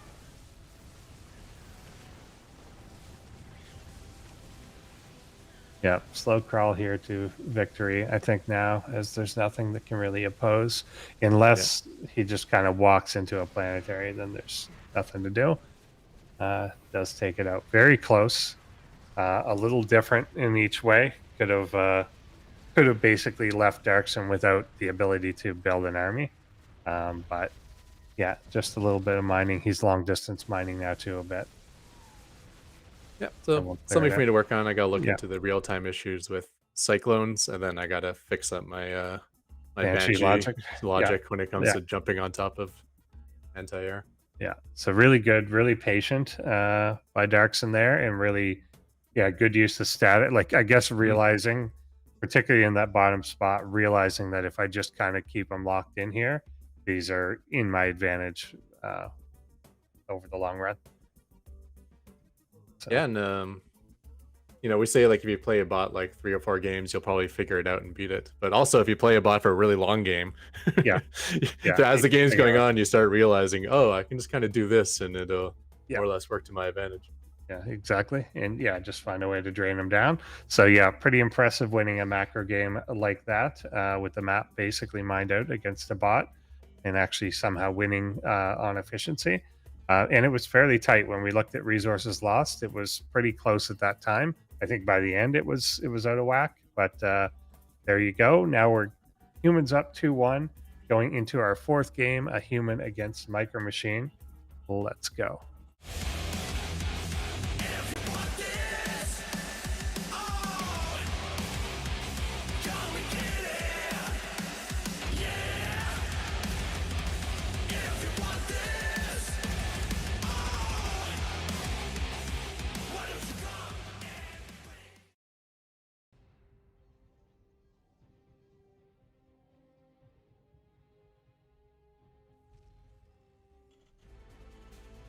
Forgetting now that we have to do these manually.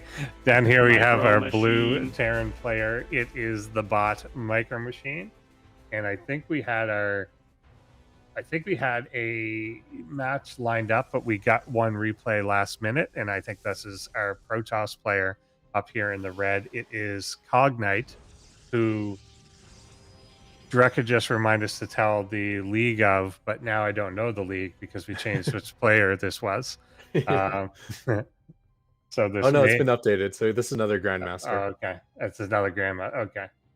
So we're going to the big guns now. No. Well, it will be another. This is all the remaining matches are going to be against This is our first. This is our first Grandmaster, but the remaining ones will be. Okay. Yeah, we originally had a replay from a diamond, but we're switching it up last minute. I guess this was a good game, which we haven't seen, but hopefully it is. So it looks like Micro Machine is going for the one proxy barracks, but the other one not.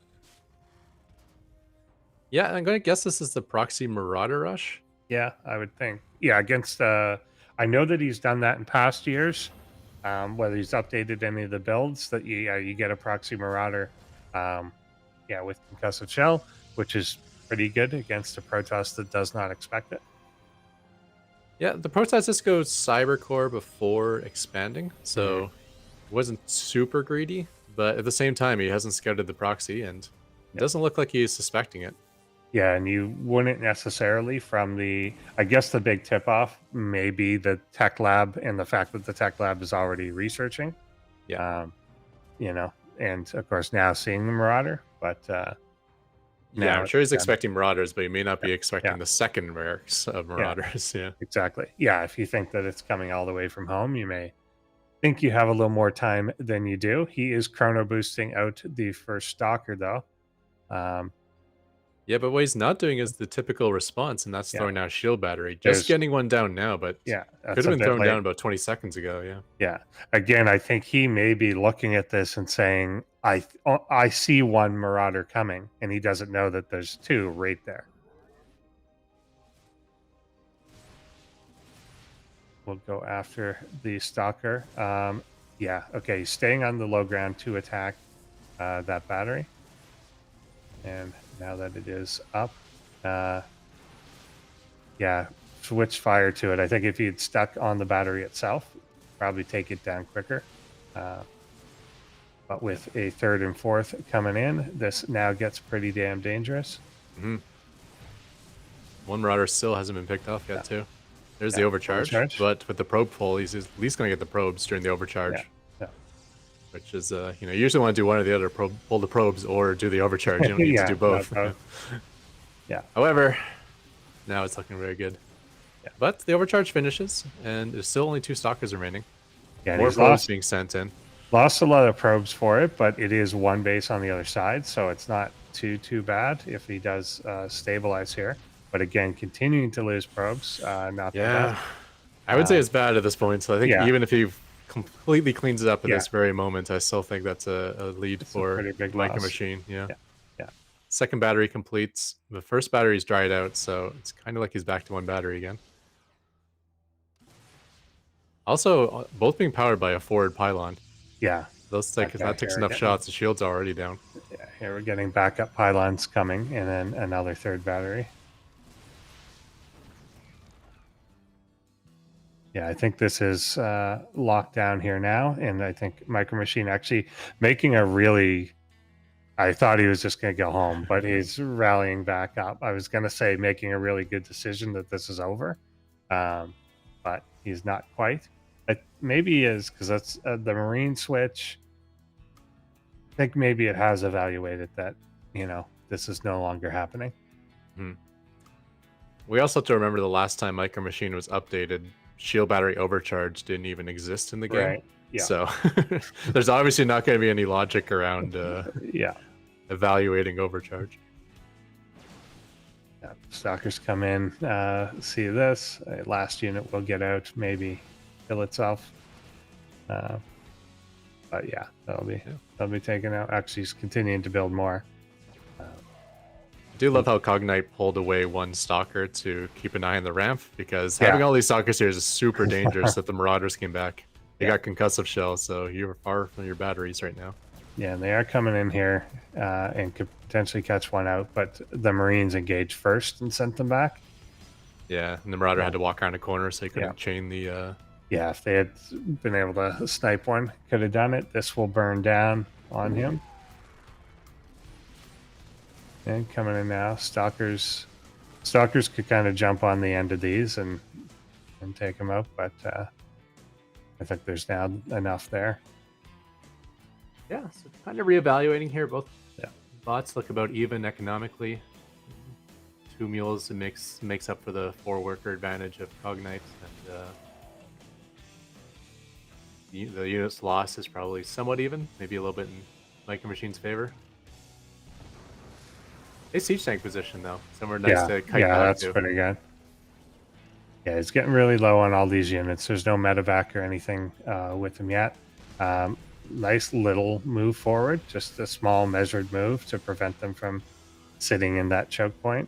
Yeah, Cognite sees it though. He'll be able to jump that. Yeah. He's got the units, I think, to do it. Yeah, I think it's only a matter of time before he, yeah, there he goes. Once the pylon was under fire, realizes I can just go. And these are all very, very low. He could chase this entire pack down. Good tank positioning yet again, though, to prevent that from happening. Yeah, But now, yeah, okay. he's This is not getting good. he's getting a little too, yeah, doesn't realize exactly where he's standing at the moment. Cognite being really patient about this too. Yeah, there's no medevac. Cognite could get all the He's- free shots at once right now. I think he's looking at it and saying, okay, my blink is ready in 20 seconds, and then this all dies. Okay, first medevac arrives. That's nice because all these units are so low. And it grants vision for the siege tank, so the siege tank was actually able to get off 2 or 3 shots before it perished. Taking the third base here, cleaning out that tech lab, and Blink is going to finish up, which is going to give him a lot more mobility to that army to jump on positions like that. Yeah, but the question is, can Micro Machines survive for the next Yeah. couple minutes? Because now we're kind of getting into the bread and butter stage of Micro Machine. Yeah. You know, if you can survive the early game and be in a stable position, which I think Micro Machine is. Yeah, so it really will depend on this attack, I guess. Yeah, There's a army couple more movement minutes. across. Yeah. Is he going to go for the third? He is swinging up towards the third. Has the option, though, to swing just to the natural and kind of move the army out of position. It looks like he's going to pick off some units without the tank support first. Blinking back, though. Yeah, doing a good job of picking off a lot of the Micro Machines supply, the easy supply, without getting into tank range yet. Yeah, absolutely. Tanks are in a pretty good spot, but yeah, a lot of poking he's doing without being in tank range is nice.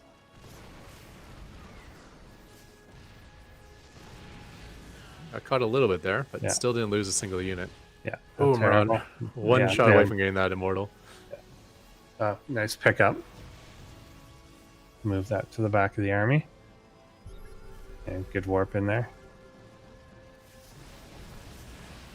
But yeah, tanks doing okay. Blinking onto this position as everything was sieging, just dominating all of it. Marauders weren't firing that time either. Yeah, that was the opportunity he was looking for here, and this may end up being the breakthrough. Interesting, there's a planetary at the natural of Micro Machines. That might actually buy him a little bit of time here. Yeah. Yeah, doesn't want to sit. It's not a planetary at the third, and Cognite is very aware of that. And I like the switch to Marauder there, to Zealot there as well, going in after a number of units, taking out that tank position, and third will die. Yeah. So that was the push I was worried about for Micro Machine, and unfortunately it did not go well for him. So this is going to be a big uphill battle if there's going to be any chance of coming back into this. He might be able to hold on 2 bases for a while, though. I'm not sure how useful that is, but yeah, behind this Cognite going up to 4, getting Thermal Lance. Oh, yeah. Oh, that's spotted. Doesn't want to do that. However, he loses some stalkers for it.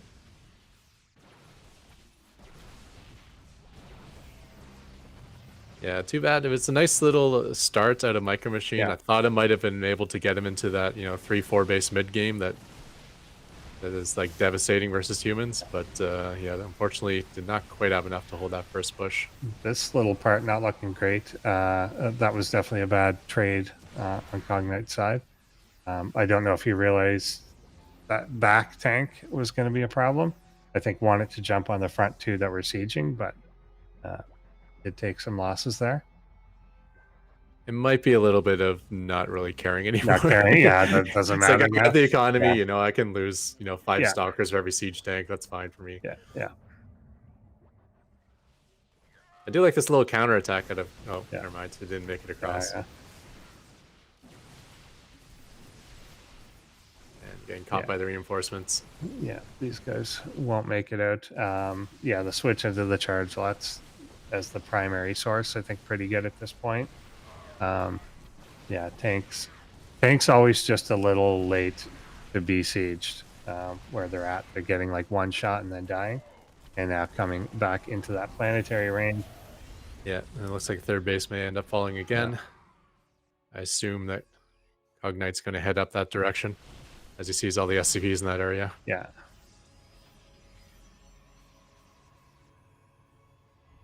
I think at some point too, there's the Colossus is going to be close to joining in. I think that's it, wandering across the middle of the map, taking down tanks yet again. And yeah, at this point, efficiency be damned. He can kind of just make sure that nothing gets built up. Yeah, and the SCVs actually weren't repairing, so he could have killed that planetary had he so chosen. But yeah, 5 bases, taking a forward position here as well for forward warpins. The writing is on the wall for this one. So a nice little attempt there out of Micro Machine. And yep, broken on through.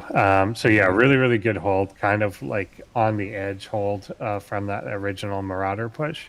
And like you said, if Micro Machine, the bot, understood things like the shield overcharge, it may have been different decisions.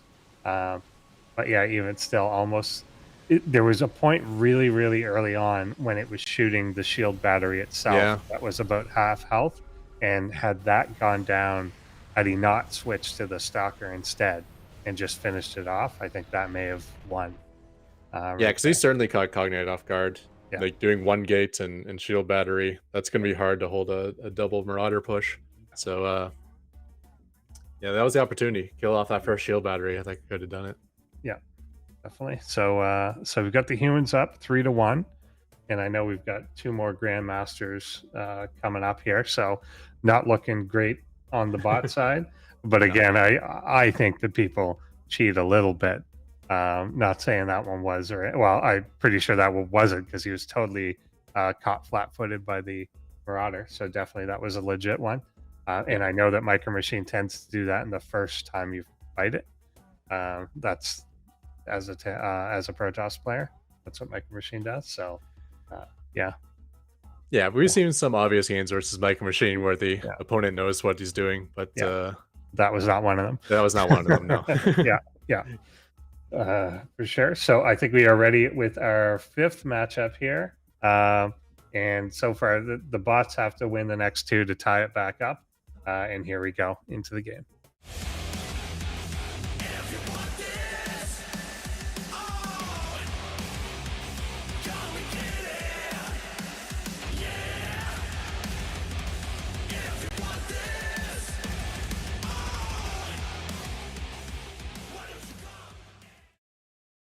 We've got down here on the bottom right side of the map our red Protoss player. It is Gemini.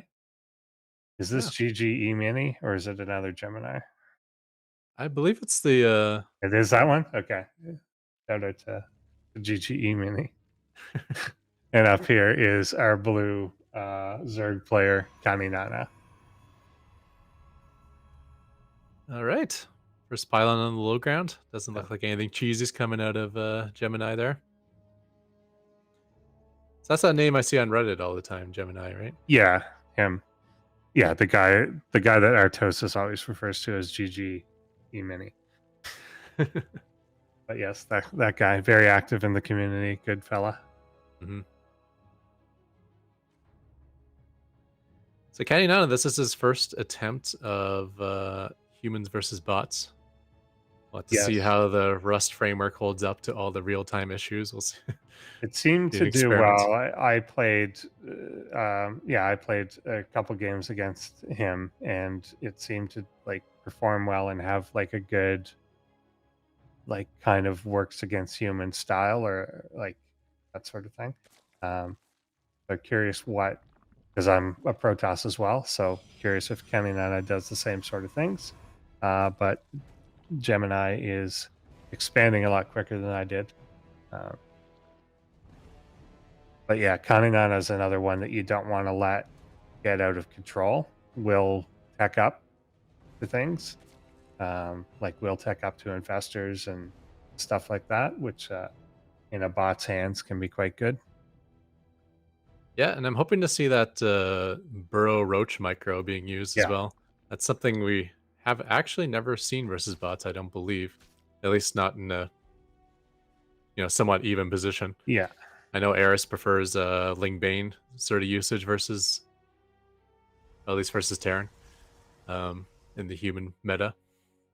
But yeah, I just feel like there's a lot of potential for burrow micro just being a nightmare for human players. Yeah, I can say, well, yeah, I could say he does do that. So let's see if he does this All game. right, awesome. Because yeah, the burrow roach and roach burrow movement definitely was obnoxious.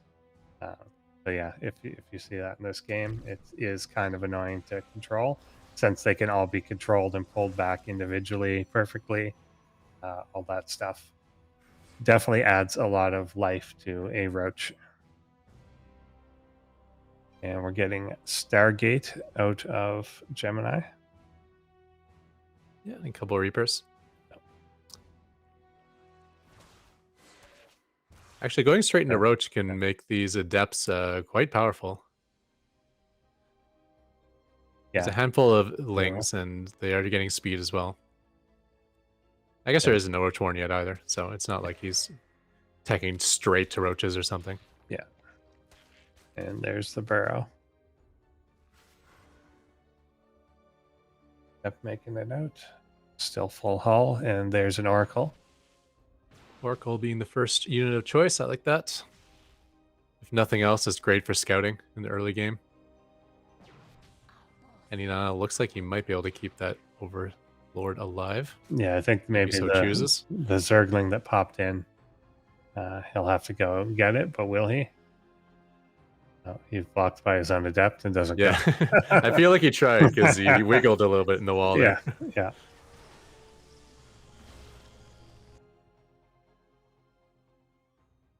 Oracle making its way across, and a second one is coming. Is spotted the entire way across the map, though, by both Zerglings and the Overlord. Yeah. And he can just burrow, or will be by the time this comes in. So it could potentially just burrow individual drones. And yeah, my series against Eris this week he constantly had Banshees and Hellions in his mineral lines, killed 0 drones because of how good the burrow was. Yeah. Yeah, it's the revelation off, but that's about it. The one drone did die kind of in the middle there. But that's all. All right, so... And there's even Spore in the mineral line. Yeah, nothing's gone wrong for Gemini at all this game. I like the timing of his fast third base. Everything's going well. But at the same point, this is kind of what I wanted to see out of Kenny Nana. You know, getting up to that 3-base economy and seeing what he can do with Roach play. However, with that said, since it's not an early attack, though, observers will be out by this point. Yeah. They will, yeah. I think Kaminana does kind of try and target down observers. I did notice them dying if you get a little too close with them, that the queens, it seemed, would take shots. Yeah, even if there's no code to purposefully go after them, they still look like, hey, here's a weak target I can kill quickly. So even generic code might end up focusing them down. So it looks like we're getting charge and adding a Templar Archives here. Which could be interesting. It is a thought. I wonder how Storm does against burrowing roaches. You've got a bit of HP anyway, but they regen pretty quick once you burrow them. Yeah, if you have burrow movements, the regen is insane. Yeah. I think you can have like 2 Marauders shooting at the Roach. The Roach will just be able to live through it while it's burrowed. Going after trying to stop the creep spread there. Means in place to just restart it up.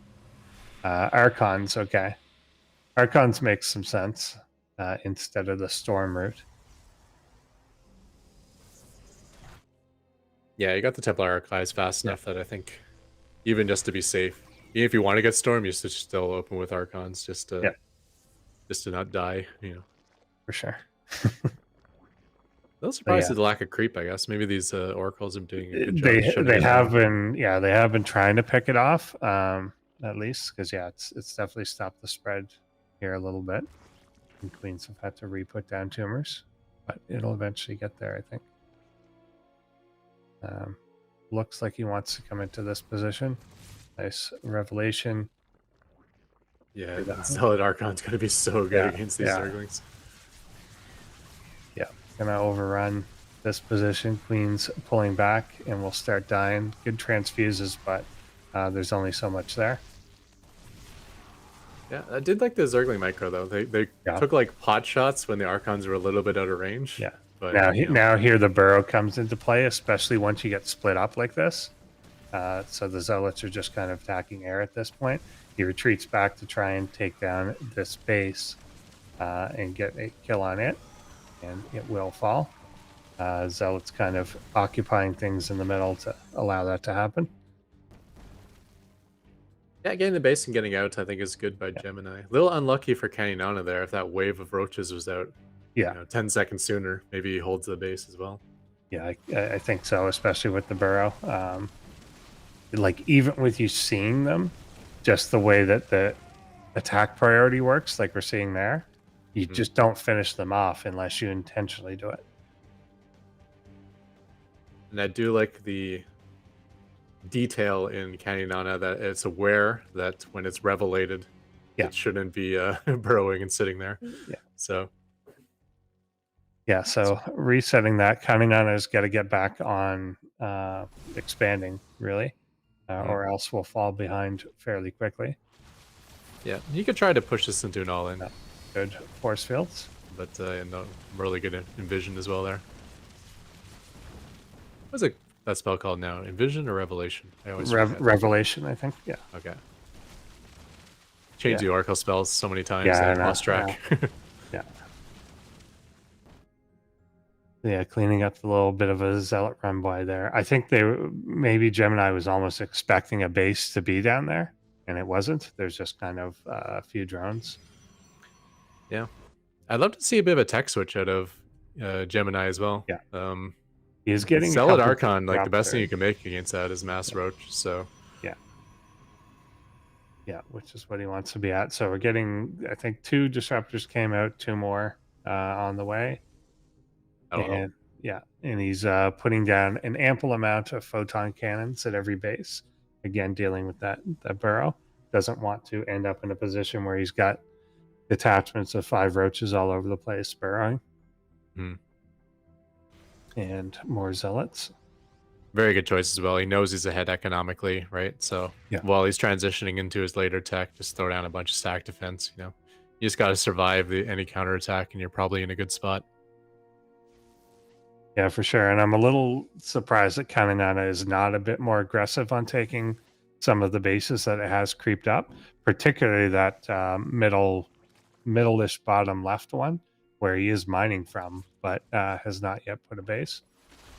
Coming in here again to try and take this base out. And Revelate and Disruptor. Yeah, big shot in the middle there between the force fields. Very nice. One, and then that Zealot attack at the same time. Actually, very well microed by very Caninana there. I love the way he dodged the disruptor balls, when it could at least. Yeah, basically split its army well. Yeah, the only big hit was where in the force fields where he just couldn't get out of it. And Roach is here fighting, taking a good little initial engagement there. Gets a decent hit.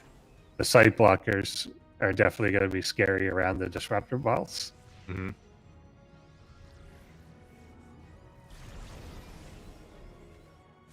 Good pullbacks. Yeah, there's so many disruptors now that there's never really going to be a gap when they're all on cooldown anymore. Doing a good job at staying out. Caught the edge again. Yeah, I couldn't see the high ground there. Oh, nice little force fielding there. Yeah, it just looks like a large army size advantage for Gemini. Fortunately for Caninana there. Yeah. And there is some disruptor hits getting in. Yeah, just the composition. Like the actual supply is on kind of on its side, but it's this roach supply that's not necessarily the best. Yeah. We look at army supply as a metric because that's all you had in Brood War. But Yeah. what we really should be looking at is army value, and Yeah, army yeah. value of Mass Roach is not very high.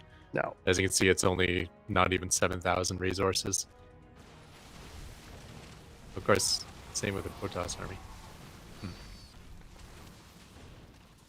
Yeah, I think they've front arc. I'm gonna go down. Yeah, there we go. Yeah, I don't know. Counting on is almost a little, unless this is intentionally tanking army supply to change to something else. This is, it's almost needlessly aggressive at the moment. I don't think this is a time to attack. Yeah, but he is saving a lot of his units, right? The attack never looks Yeah, good they're because not. half his units are repairing, but that also means they're not dying. So Yeah. I think that was still an efficient trade there. Yeah. I do like the mix-in of Immortals for Gemini. Now we got something that can actually pack a punch versus individual roaches. Yeah, it makes sense for sure. And if Counting on was also taking more bases behind this, then I think just maybe now one more is going down. But I feel like Counting on could easily have like 6 bases at this point. Ooh, going up around that corner. I'm not sure what that. Decent initial attack. Getting a lot of weak sentries that just happen to be sitting in front is helpful. Yeah, those disruptor. Yeah. The force fields. I'm sorry. The force fields is just something that Yeah. is not done in the bot meta. Yeah. Anything to do with terrain is so hard. So like doing weird wall offs with force fields is not something we ever see. So no bot is accustomed to getting force fielded in. We're getting a carrier switch here now, or at least carrier additions. A lot of hydras are being made here as well on Kaninana's side, but I think it's been the Roach Burrow that's been the key to like keeping things alive a bit. Yep. I mean, Kaninana is pretty famous for being able to trash battle cruisers with neural parasite. Yeah. So maybe he could use the same sort of effect versus Skytoss? I don't know. You'd have to first identify that he's even facing carriers, which I don't think he has that information yet. Yeah, that's where the changelings are going right now. But oh man, another awesome wall. Yeah. The donuts that's being created by Gemini are so good.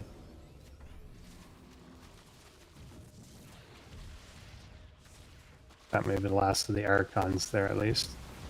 Yeah, got an immortal there as well. Yeah. And now, now the first reveal of 4 carriers is never what you want. Yeah. 5, I think. And making 3 more at a time. So this is a pretty abrupt switch. Will Kenny not have throw down a spire? Does he already have a spire? I don't know if I've seen a spire yet. Lots of hydras, but I don't see a spire. Yeah, I don't think Hydra's going to come. Oh, no, there is. There is. The disruptor still there.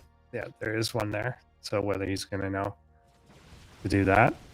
Coming heavily onto creep here now. Yeah, nice sized ball of units for Kenny Nana, but I just don't think it's the composition to deal with this.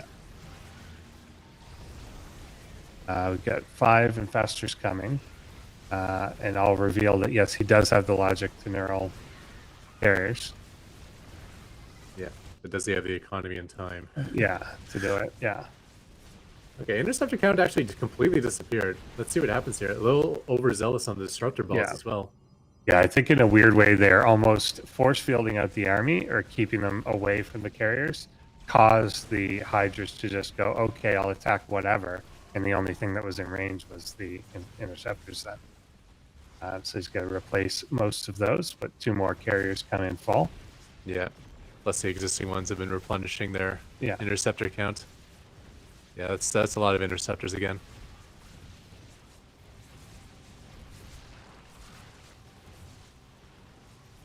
Yeah, pushing up this ramp, if he can kind of take that ground. Zealots still going to work in the main base there as well. And yeah, we're getting the army supplies starting to really diminish. The infestors, I think this is part of the problem. The infestors are up there. They're getting neuroparasite now. They're there, but they're just of no use at the moment. Yeah. That was a great position for Kane out in the fights. He had like 3 Yeah. spores in the fights. The Hydras were able to Oh. shoot the interceptors for free, but he just didn't have an economy. So it was like, doesn't matter how good of a position you have when it's 50 supply of army versus 120 supply. Yeah.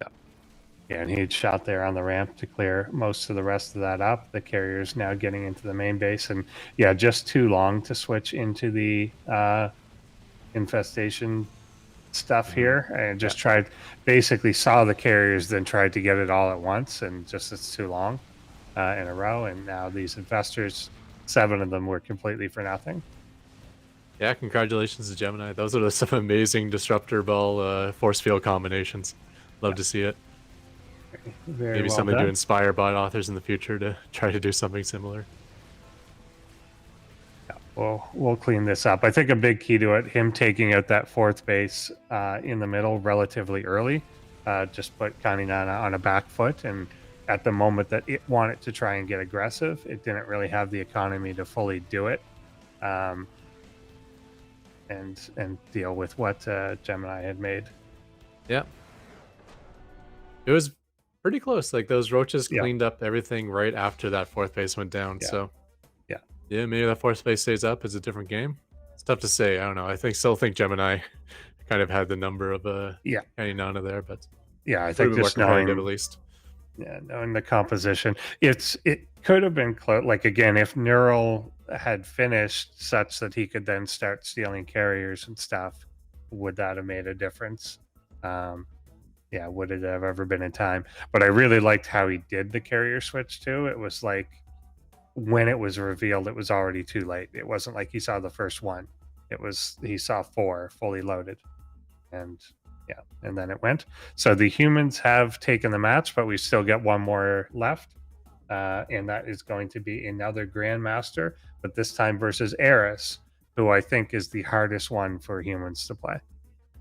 It's just I would agree with that. very good. So Like a machine or Eris nowadays. yeah. So go into it now. Here's our last human game.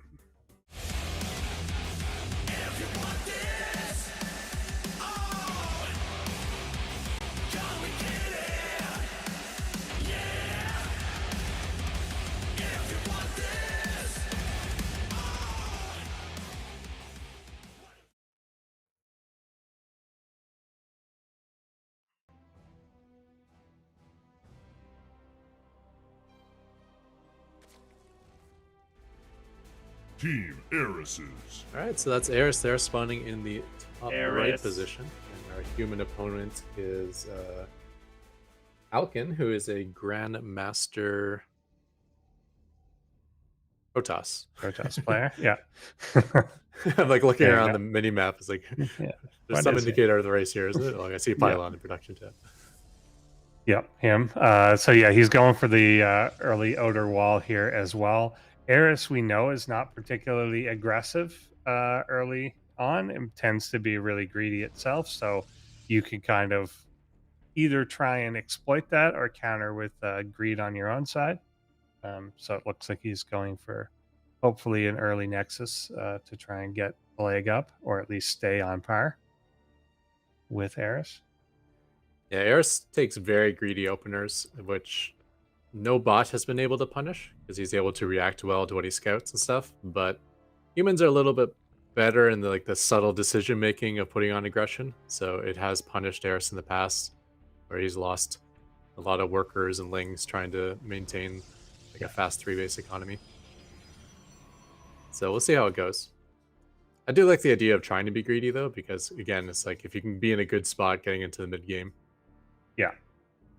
Yeah, then that's because yeah, it's kind of we addressed this kind of at the onset, but like there are ways that you can definitely early game cheese out pretty much all the bots, and that's just kind of known. So it's much more impressive to kind of take them into a later macro game where you're not just relying on exploitation of blind spots. But then you're usually relying on exploitation of something else, like like them continuing to walk into the same bad engagement or something. Yeah, I'd love to see a Eris or Counting on and maybe try to get a like early Roach Warren, Yeah, pop out some early roaches, and then just kind of feint some pressure, and then come back home and use them for defense. Because it's really not that heavy on the larva cost, and allows you to really drone and max out your economy behind it somewhat safely. And then you got something to deal with the adepts, you got something to deal with the yeah, Reaper Hellion or whatever it happens to be. yeah, for sure. Just something where you don't lose a bunch of drones in the early game, but can still be somewhat greedy. Yeah, exactly. And they're kind of a good early, cheap, at least defense option, because you don't even need to necessarily make them unless you have to. But you've got the option to do so. Adepts coming in. Yeah, We so it know looks that. like so it looks like Alkin and Gemini are using almost the same strategy. I'm just looking at the production tab and seeing the same 2 adepts into Starport. Yeah. I'm guessing you're going to see an Oracle soon as well. And we know that Eris has had problems with adepts in the past. They are just kind of hard to deal with. Getting out alive with literally 1 health, excellent. And 2 drones, dead. Yeah. And If you got the Oracle kill, I suppose that's definitely worth losing 2 drones over. Yeah. Or not the Oracle, the the adept adept kill. Yeah. Third base coming for our Protoss player. Again, greedy, I like it. Eris is not going to attack early. No spores as of yet, right? So until he sees that Oracle, I don't think... The one, it's one just barely made it, but it will die as it rematerializes.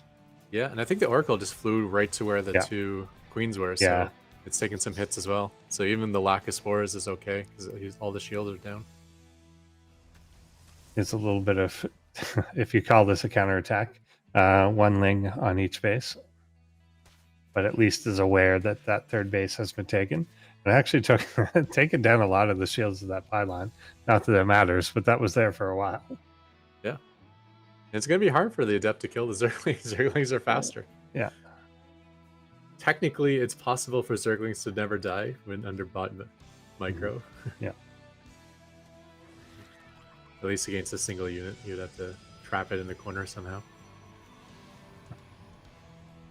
Yeah, he's just chilling there for the time being, and he's just not going to pay too much attention to it. I think that's the one thing Harstem said when he played Eris. It's like, he was able to beat Eris, but at the same time, he's like, you just can't kill these Zerglings. You see Zerglings on the map, you try to kill them, it's like, just it never happens. Yeah, they're not going to make a mistake.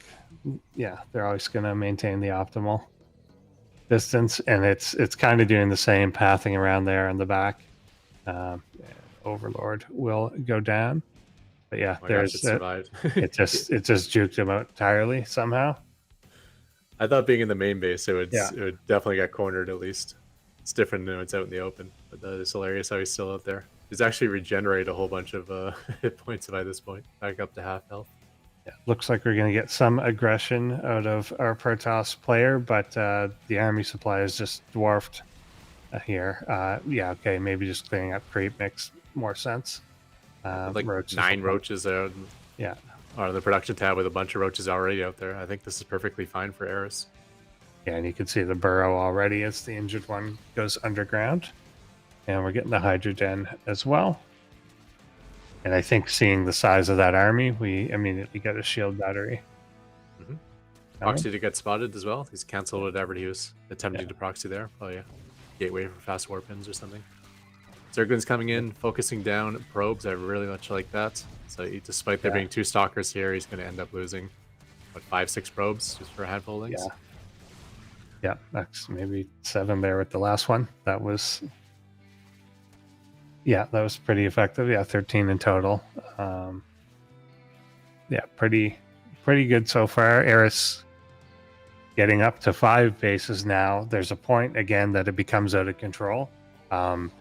I think it does come down to if you can set up like a magnet or meat grinder situation that Eris gets pulled into, where it will just consistently take a bad fight.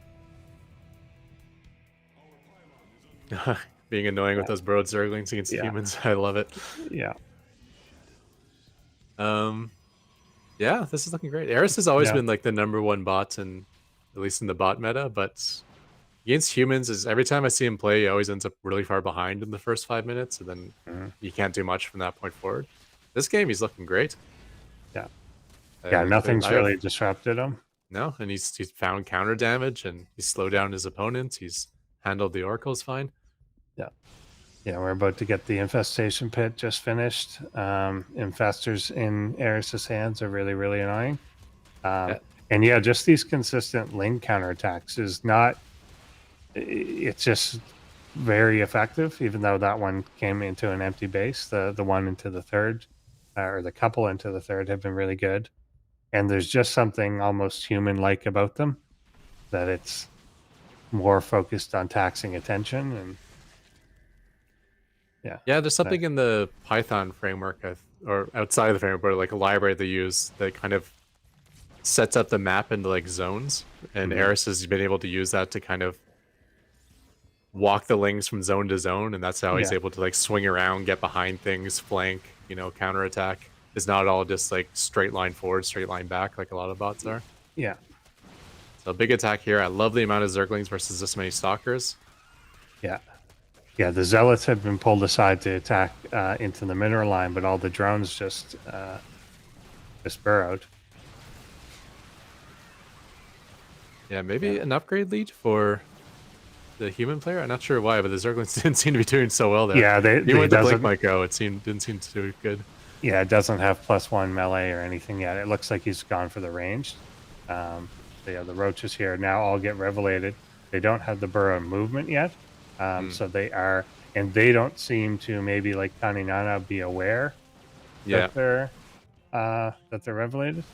yeah, it's a different type of detection. It's like a buff that shows up on the unit, so you gotta specifically code for that. Yeah, infestors here on the low ground could be bungling. I don't know if they've got the energy for it yet.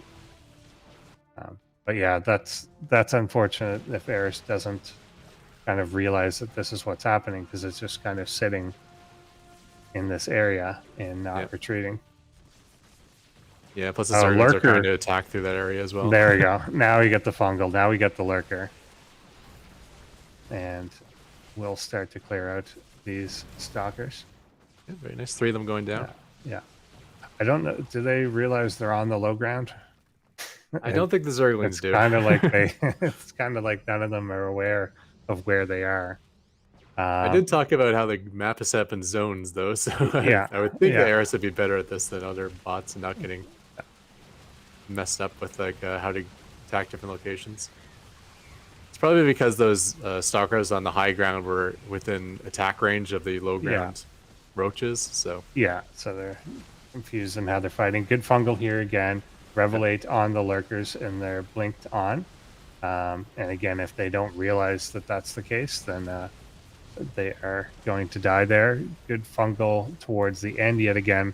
A lot of very low stalkers, but many have not quite been finished off. Here, another wave comes in to try and correct that, but they're in a really good position where it's costly to get at them. yeah, that seemed like Lurker's still alive, though.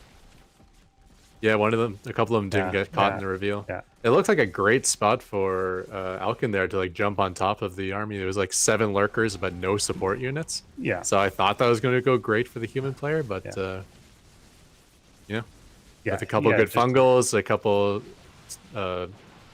lurkers not being revelated, and the reinforcements, all those stalkers just got shredded. Mhm. And now things are looking tremendously good for Eris with that giant economy and 100 army supply lead. Yeah, absolutely. Oh, does tap out. GG. Yeah. Yeah, the fungals too just come from every direction. Like you could see there as he moved into the base, he was not expecting a fungal from behind, and that just took out the rest of it. And yeah, pretty good. Yeah, Eris, once you let it get into that position, is pretty hard to beat. I think you have to keep Eris really on the back foot the entire time. If it's able to take the initiative, it just ends up doing too much. Yeah. Yeah. In the past, we've seen when Eris gets to that spot, he can just overwhelm with more and more numbers. But now we're actually seeing some finesse to his attacks as well. We're seeing like even though he didn't have the upgrades, I love how he went Zergling heavy versus the Stalker heavy army, and then some nice fungals. We saw lurkers being added in. Yeah, it's a really cool army. Yeah, they go in there. Yeah, and so you certainly get the sense too that again that was someone playing fresh that wasn't used to that sort of style at all, and kind of got, I think, taken by surprise there. And we've got a 5-1 score. It's actually 4-2 Dragon. The bots took 2, of course. I can't hear you. You're muted if you're. Yeah, he's trying to. The humans took 2. Wow, Yeah. that was a really great humans versus ProBots. I think again the humans have survived, but I still think we're getting closer. I feel like every year we get a little bit like that was a grandmaster. A grandmaster just got taken out. So kudos to Eris. That isn't it impressive? Like, I would never have believed even a while ago that we'd be here. Like, these bots are fundamentally diamond, like realistically. But you do have the outliers of Eris, -0, Micro Machine to some degree. That if someone is surprised, a grandmaster included, it can be trouble. What we do need to find out eventually is how they'll do against pro players. But we'll see for next year or next season. We've seen a couple. But, like but it's been a long time, though. The first one, but it's been a long time. Yeah, it's been a long time. What I think would be nice to separate, because we've often described this as like they're overall probably about diamond if you just stuck them on the ladder. But they're like bronze, silver level decision making with masters, grandmasters, micro. So it would be interesting to see, especially with the micro ladder now being out there, like. If we put those, like if we just had a pro player micro against them, how would they do? And macro, that's beyond pro players, Yeah, exactly. Injects that are never missed. You got drones that speed mine like faster than a human can mine. Exactly. So they just got to find their element of the game, and then they can kind of take over. But it's hard against humans. Yeah. So that was our humans versus ProBots exhibition, and now we're gonna end up going into a break. But before that, I want you guys right now hit that like button because it helps get this more visibility. We want more people to see the bots, and I think more people have seen ProBots than they've ever seen before. But we can do more. We can spread this. Send this to your mom. Send this to your aunt. Send this to your cat. Send this whoever you need to tell them about ProBots. And this is where the AI revolution is happening. Probably here on this YouTube channel, because then they'll look back when John Connor is sent back to find out how Skynet figured out how to micro against the army. This will be the ground zero, I think. So hit that like button, and then also ProBots.ai, ProBotsAI.com to if you want to support what we're doing. Next season we do this 3 in every season. This year will be started a bit late, but we'll have one more this year, and then we'll be back again. So absolutely. And you can also find instructions. Like, we're still leaving it up if you want to play these bots. Like, obviously you won't have time to send replays, we've already done that part. But if you still want to go and play the bots for your own purposes, and you want to practice against Eris or whatever that's up there to ProBotsAI.com. It's open for everybody to download those bots free of charge, no problem. But if you want to support us, there's the option there as well. All right, so we're going to go to a break, a 5-minute break. And then when we come back, we'll have the authors of Tyr and Eris here to talk to us a little bit. And then we'll go right into our grand finals right away. Don't go away. We'll see you back in 5 minutes. And we're back. We're back here for the grand finals of 2023 ProBots. Wow, season 1. And I'm joined here with 2 bot authors, Tyr. Hi. And Rasper. Hello. The creators of Eris and, well, the aforementioned Tyr. Yeah. So, guys, welcome here. You're actually, I should actually clarify, because we actually don't have all of the makers of the bots. These are half of a two author team for each bot. So let's do a little bit of round table. Tier, I have to get this out of the way. Andy Man would kill me if we didn't. Can you please, for definitively, pronounce the name Yes. of your co-author? His name is Geert Chen, which Okay. is, especially the G is very difficult to pronounce for non-Dutch people. But it's Geert Chen. Okay, I'm gonna attempt it. Please, please, please make sure she doesn't kill me if I do it wrong. Okay, do it one more time so I can. It's he, right? Oh. It's Geert Chen. So Kirsten. Kirsten. Kirsten. Oh, definitely almost kill me. close. All right. All the ProBots casters are gonna have to practice it. We're gonna have to get like an audio made and everything so that we can pronounce it properly, and also so we can get the intro done properly so it sounds perfect. Yep. All right, and then for yourself, Rasper, your co-author is I Don't Code This Game, or the author formerly known as Paul. Yeah, we just call him Paul because it's so much easier than saying I don't code this game. So yeah. So both of you here are in the finals. I think Rasper is kind of given, a lot of people expect you to the finals. If we looked at a lot of the prediction brackets, you are heavily predicted to be in the finals. But Tier, did you expect to be here in the finals this season? That is what my prediction bracket says, that I was going to win the Tier is going to win the season. But I wasn't entirely certain about it. It's a difficult road to get here. One of the things that came up in the Discord, and especially mentioned by Ketrock, is that I first had thought that sharkabot would be the one in the finals, but Ketrock mentioned that you solved the sharkabot problem. Could you actually maybe elaborate how you were able to take out sharkabot? Yeah, well, sharkabot is quite tricky. It has a lot of different builds, a lot of cheesy things, and things to catch out bots, especially try to harass with the workers and try to test the worker rush defense.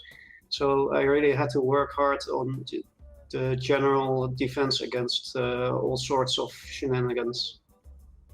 Yeah, and so now that you're going to be going up against Eris here, and you actually, in your changes, make sure Banshees and Ravens are built against Swarm hosts when they encountered late in game instead of only building them early game.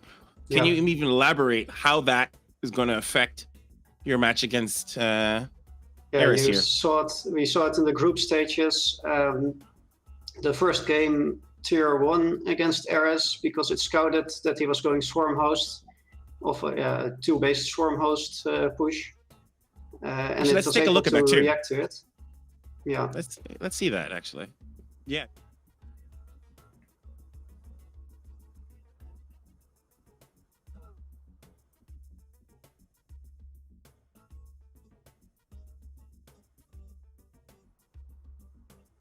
For Eris. Yeah, exactly. Because in the second and third game, Eris also used Swarm host, but only later, after not off of 2 base, but it did its standard build first. And Tier was only programmed specifically to scout the original build, and it had no reaction to the Swarm hosts later on. So I added that in. It hasn't been tested very thoroughly, so I hope it's going to hold up. Well, let's find out. So, Rasper, did you specifically prepare anything for Tier? Well, I had a feeling that Tier might prepare for the latest Swarm host, so I removed that trigger. So there's a different trigger now, but I'll leave that as a surprise if it comes up. Yeah, it was like a precise response to like what Tier was doing at the time. It just so happened to be similar to the 2-base Swarm host build. It just looked very similar. So when you come up with a kind of situation like that, where you're like, okay, you're going to prepare for, you get an update at the round of 8. Do you look at the brackets and make scenarios? Like, how do you prepare what the finals is going to look like when you do your updates? For who is the question? Oh, I wanted to say for Rasper. I'm curious to know, how does he predict? Because you obviously, like, was that for every bot author that you decide to remove that, or was that specifically you predicted it would be Tier who you're up against that you removed that trigger for? I think that was the only bot author specific thing I did, and I think the rest of the updates are just whatever snipes or anything I saw, like the weeks leading up to the update or the days leading up to it. And I just kind of figured that because Tier would fix that because his response to the Swarm hosts were really good in that first game. So I thought I'm not risking that. I need to swap that out. Because we got here as your updates reactivated your Bane drops and Bane mines, your active tweaks based on ladder games, and you fixed the idle corruptor flock bug. I thought I fixed it, but it's not fixed. So. I'm pretty sure. I remember. I think we saw it on Thursday. So that did come up. I think it was not Thursday, the last Thursday. No, it was it was yeah. Oh, maybe it was against Ketrock actually. Actually, why don't we, if we can actually see the game between you guys from the group stage, we'll toss it up and we'll see it. So here it is, your Swarm host matchup. Tier, what did you specifically take away from this when it came to? You already mentioned that you had made a plan for it, but like, what was your mindset? Well, in general, I wasn't going to do much for this matchup because I had a lot of other matchups to prepare for. But I really wanted this fixed because, well, as it turns out, the Storm host transition was removed. But I feel like that's not something I can rely on automatically, so I kind of have to adapt to that if I want to stand a chance against eris. So I did make sure that at least the transition I had already coded for Tier that would activate later in the game as well.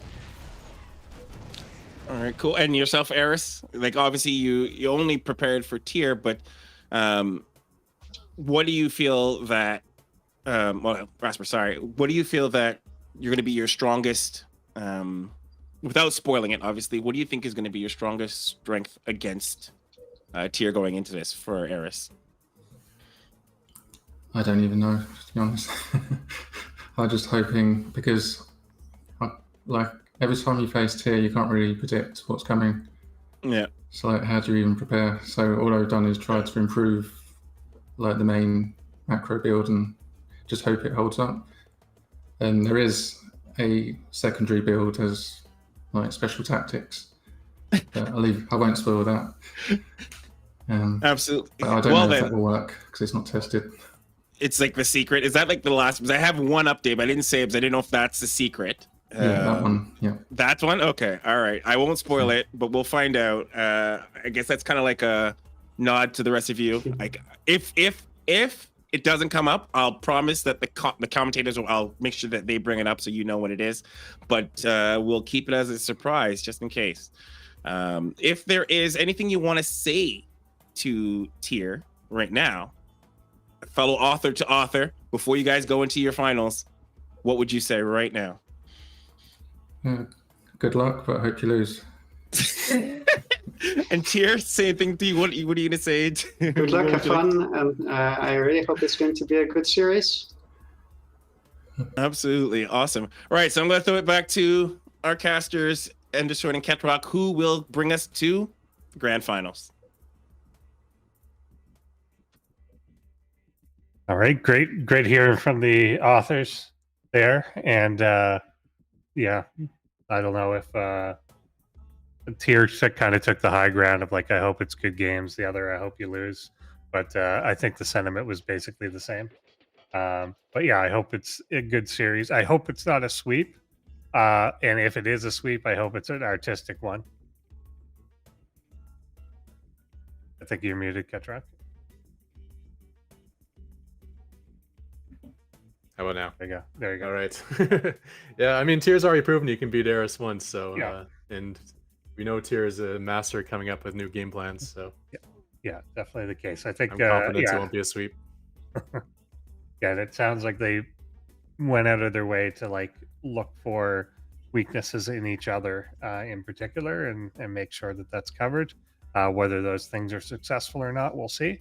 But yeah, here we go. It's our 15th time having a grand finals, and let's just get right into it with game number 1.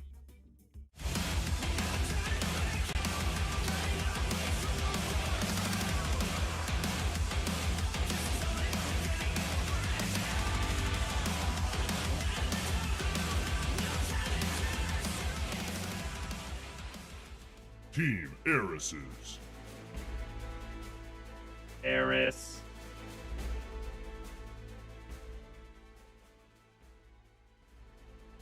Tyr and Gertians.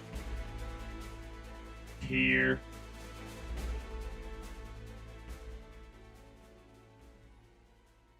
Alrighty, here we are on Ancient Cistern, and I don't know. What do you have any thoughts, any predictions on what outcome or at least what strategies you expect? I don't know. I bet they both have something a little exploitative or cheesy in the set of strategies, but I think they're also both just going to try to win it straight up as well for the most part. I do like this map. I don't know why. Usually it's giant maps aren't Terran favored, but for some reason as a Terran I just love this map, so I'm always excited to see the game launch on this map. I think it's got a lot of ramps all throughout it. Like I could see that being like Terran positionally fun. But it's also got tons of room for Zerg to just take everything. And I think that's Eris's tendencies to just, I guess it's both of their tendencies to just kind of divide the map. But it's going a lot out of your way to get, like if you go for a corner base or a side base to try and pick it off, you're really, really out of the fight in the middle. So there can be a lot of flanking done, a lot of just dodging the army. So it looks like we're seeing the standard scouts out of Tyr as he did his full SCV scouts and has the Reaper on the way for scouting part 2. And a third command center. Is that what I'm seeing? A third command center going down. Does look like it. Yeah. No, I can't read the Okay. production tab. That is an orbital That's an orbital, upgrading and okay. then a command center. Yeah. Okay. Like, wow, that's super greedy. Yeah. Tyr's usually one who expands maybe a little bit slower than the average Terran. Which has its advantages as well. So that would have been shocking.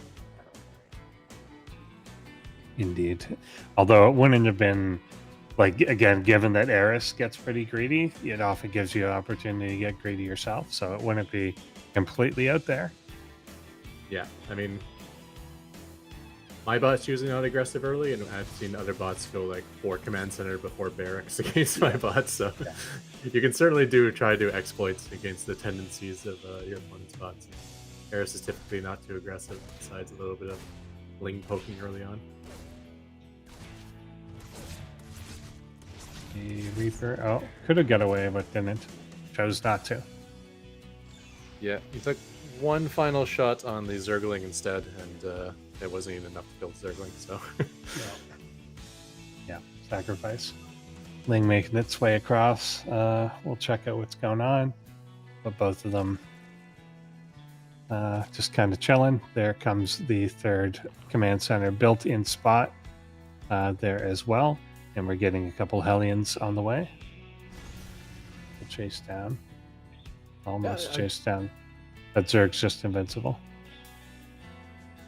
I do like the early Hellions. I feel like that's something that could possibly work versus Eris, who likes to drone and rely on just a handful of Lings early on.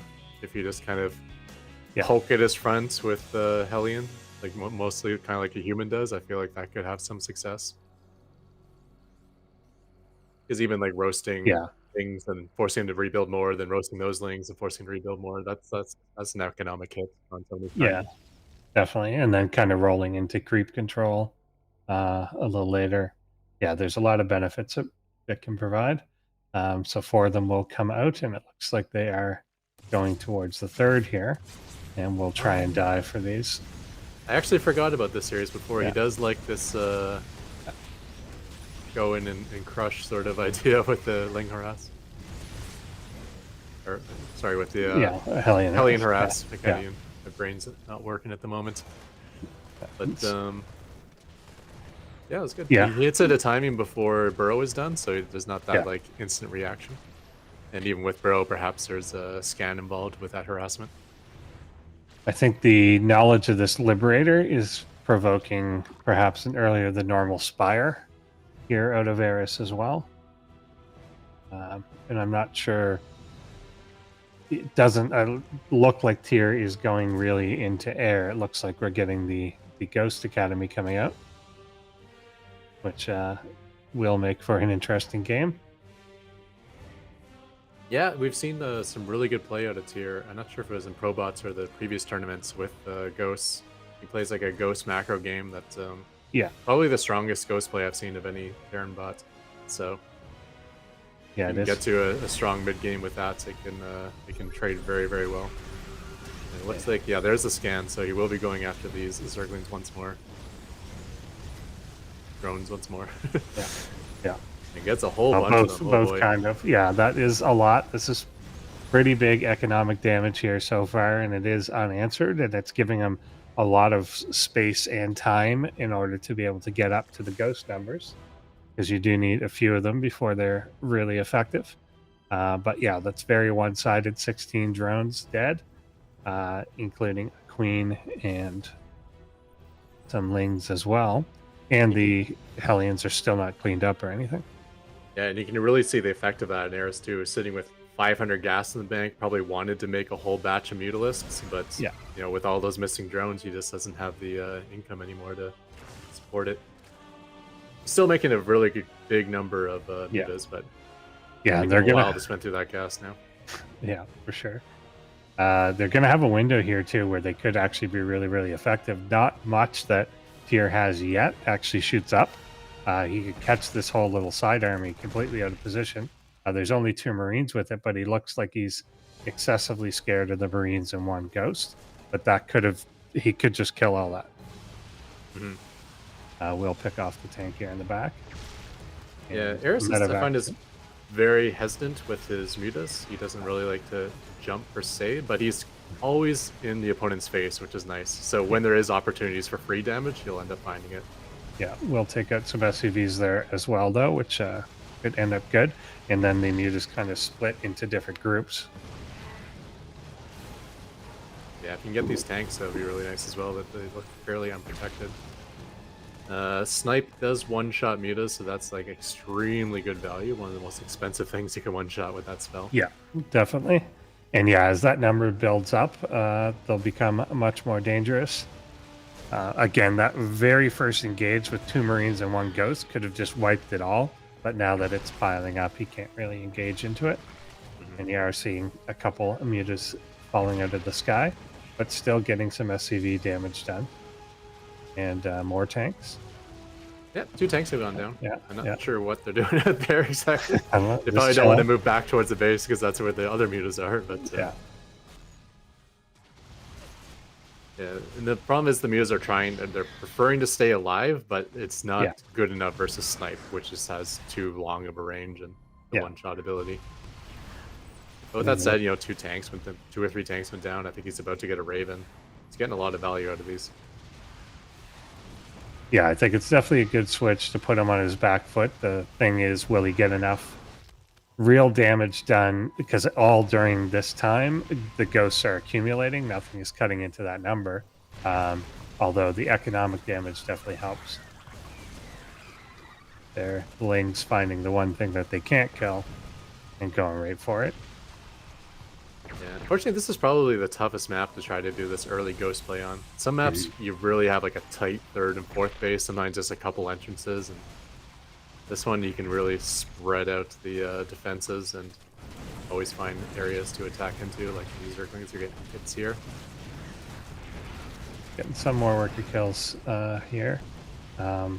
Still 65 SCVs alive, but now 88 drones.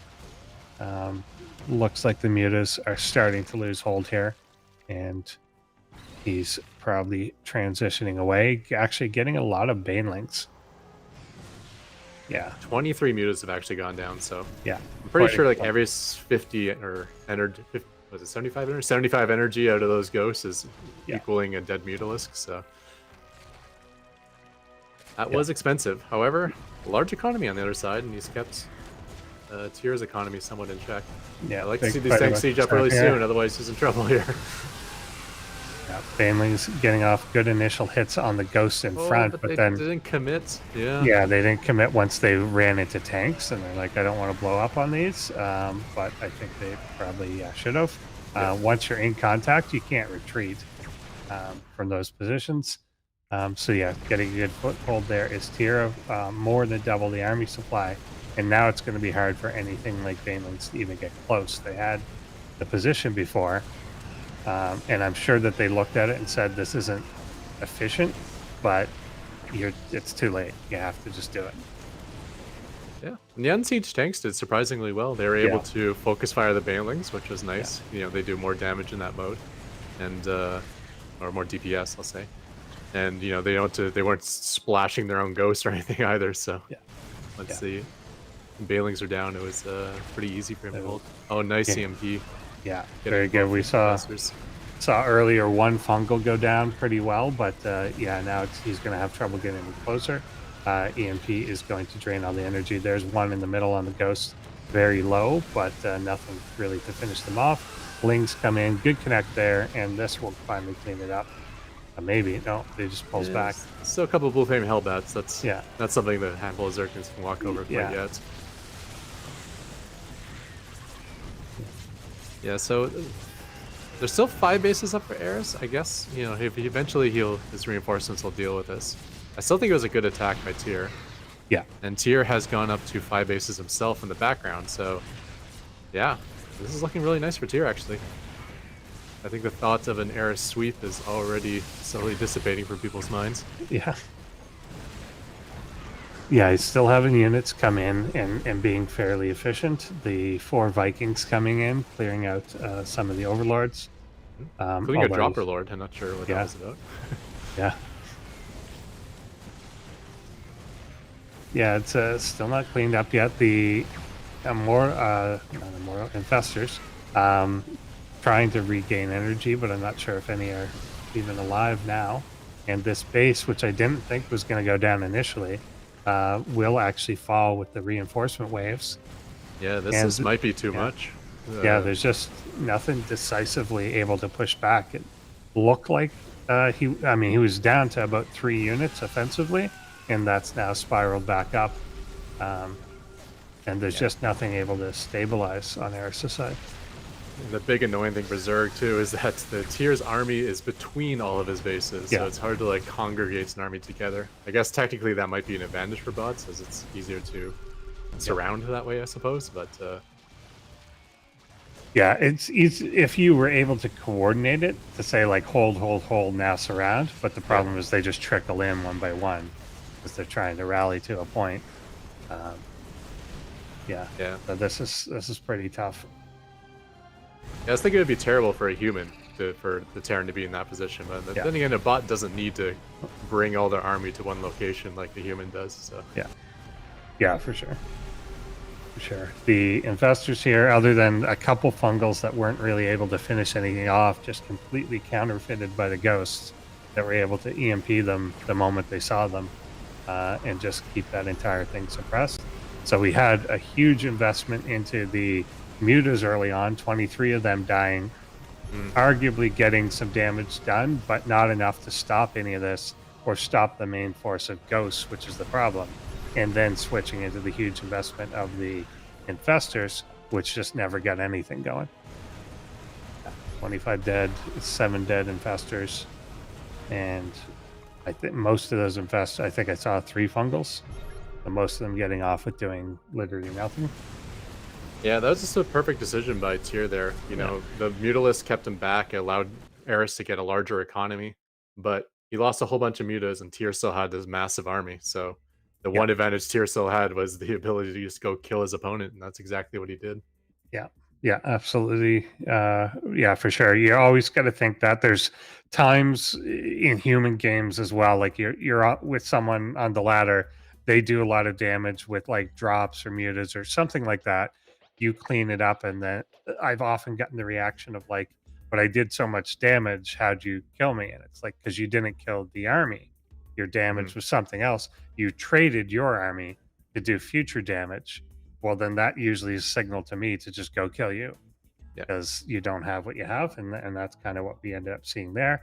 And that initial, I kind of liked the Baneling defense, but then we saw the miss micro of the initial hit, and then the pull out. If they hadn't pulled out right there, then that's probably a hold. You can't.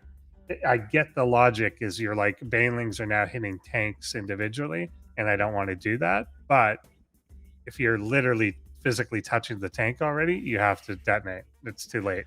And plus the tanks are touching each other, you know. Like, none of those units are light units. Even ghosts aren't light units, but still, once you're committed to a certain point, you got to blow up. Yeah, you just got to go. So we didn't before the first game, but let's pull up the stats now for Tyr and Eris. Eris here with the 24-14 elo and super high win rate. I think the highest that we have. Absolutely. In the top division of the SC2 AI ladder. And then we got Tyr, who's obviously performing above this elo and win rate at the moment, especially with adjustments that have been made during the course of this tournament. The bot authors have periods that they can update during it, and definitely performing above that now. And obviously up 1-0 already in this series. And we are going into game number 2 right now.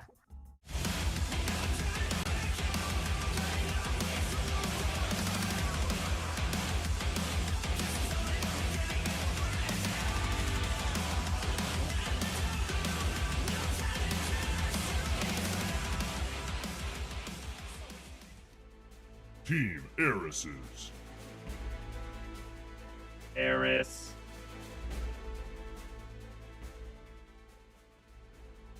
Tyr and Gertians. Tyr.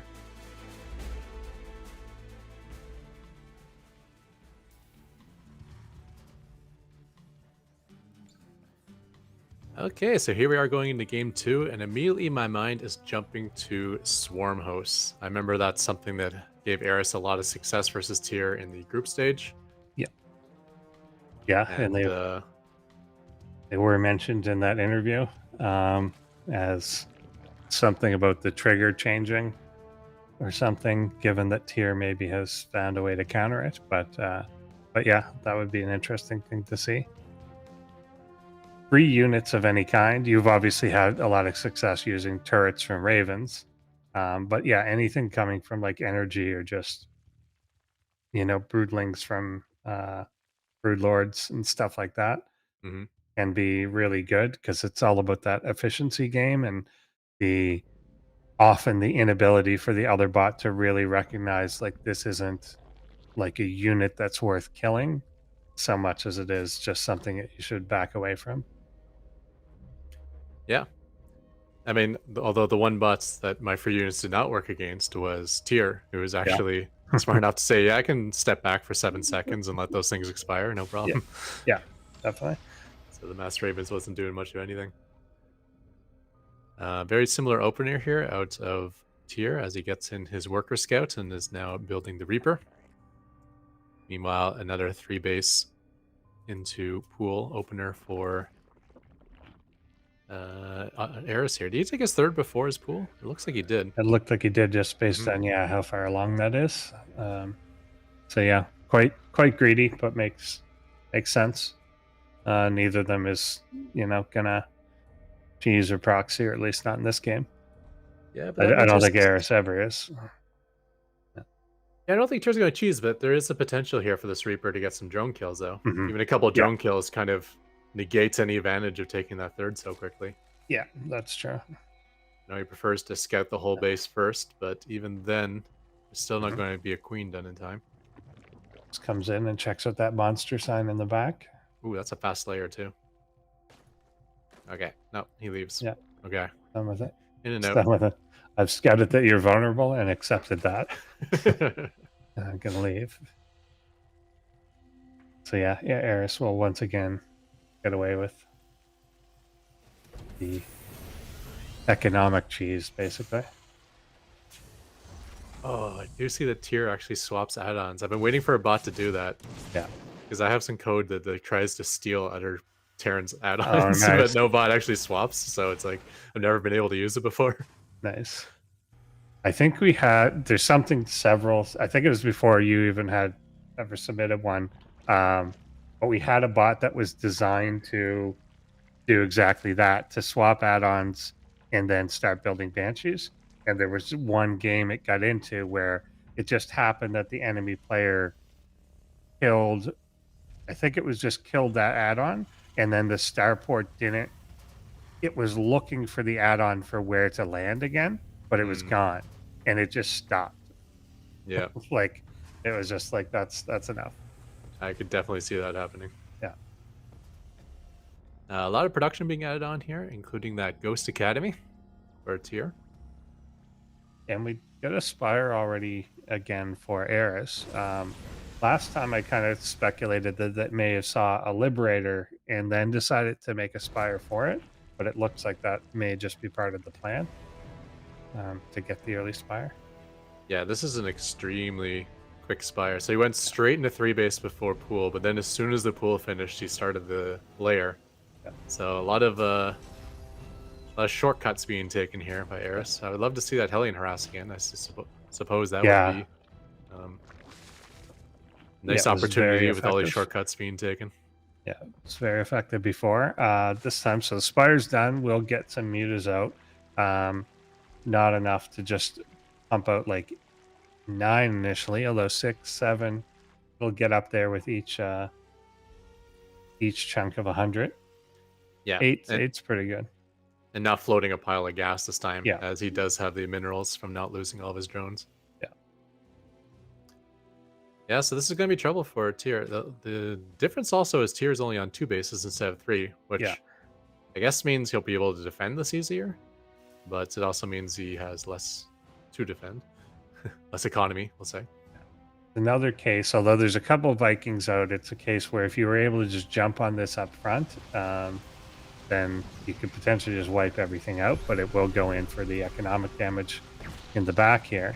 And Vikings with Ghosts are going to do a pretty good job of zoning and killing off these mutas. Yeah, but I mean, Tyr has a large army size. I don't actually think those mutas could have jumped in and gotten the kill.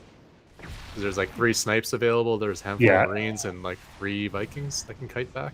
Yeah, I think once you had the Ghosts, you could. I was looking at a pile that was just like 2 Vikings, 1 Ghost. But yeah, even now, it's way too much. So very nice defense, but the only issue is no 3rd base, which is an issue if Tyr is attempting to play a long macro game. But that may not be the case here. This might be a sort of a big all-in push. Yeah. If it is, can he handle the fact that he's going to be being backstabbed by mutas the entire time? Yeah, doesn't finish that Ghost off there. Instead, just kind of losing what he put in.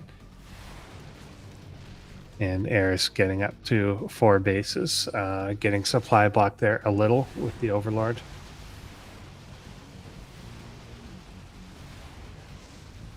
Getting a Viking. I mean, these aren't necessarily, they're helpful, but it's not necessarily the best pickups for what he's trading to get it. But at least stops that base yet again. But there is an army moving towards the 4th base of Eris at the moment, and I just don't know that he has anything to deal with it.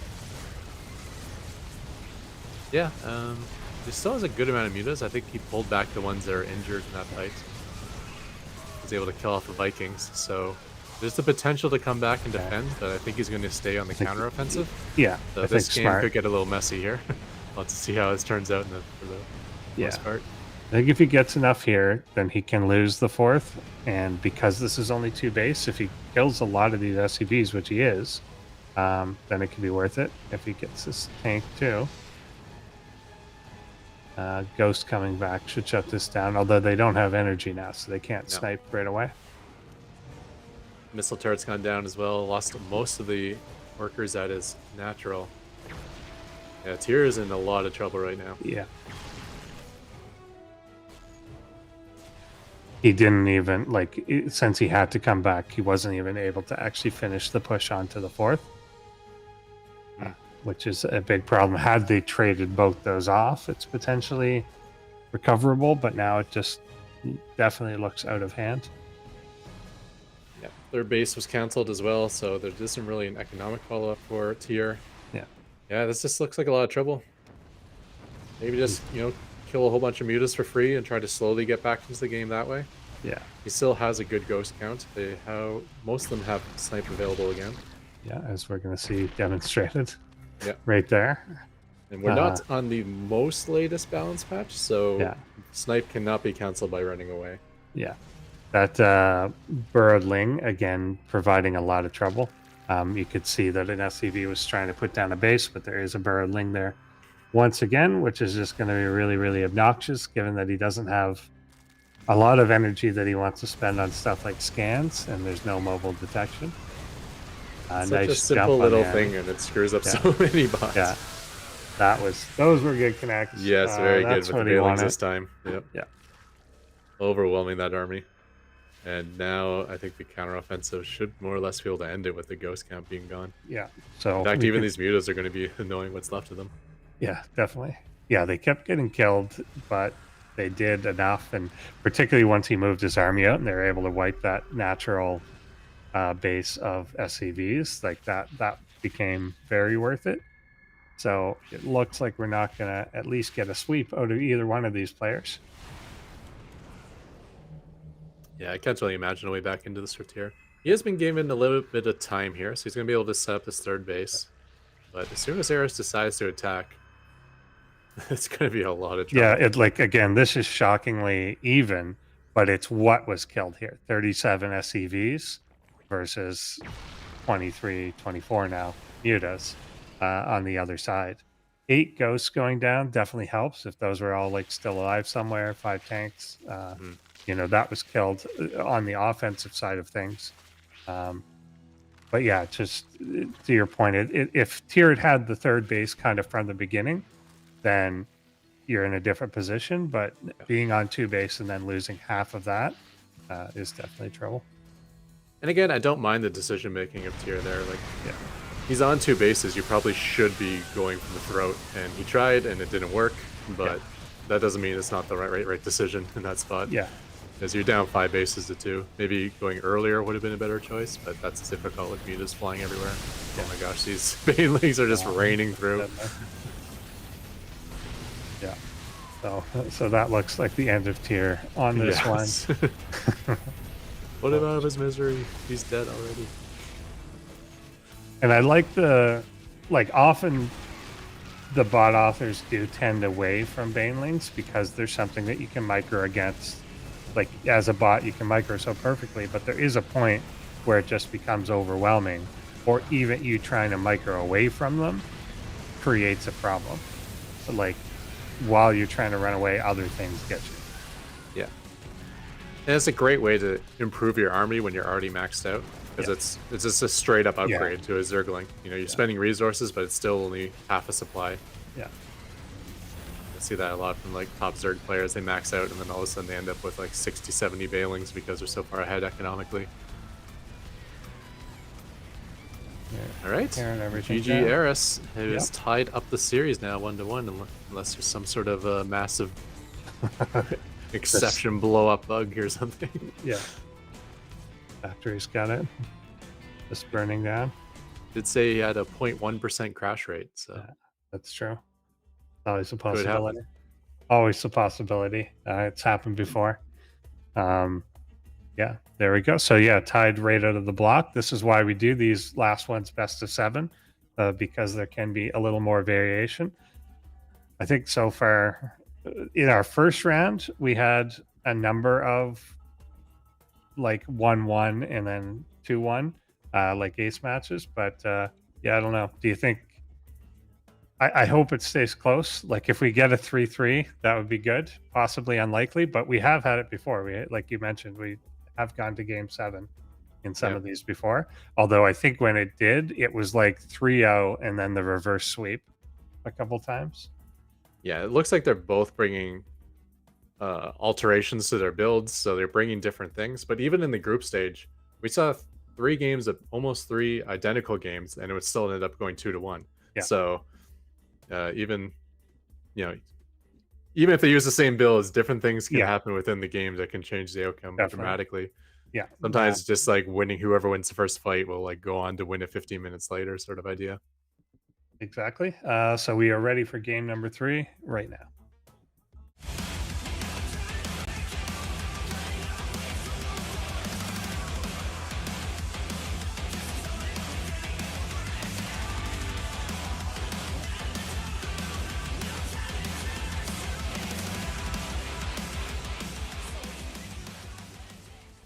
Team Erises. Eris.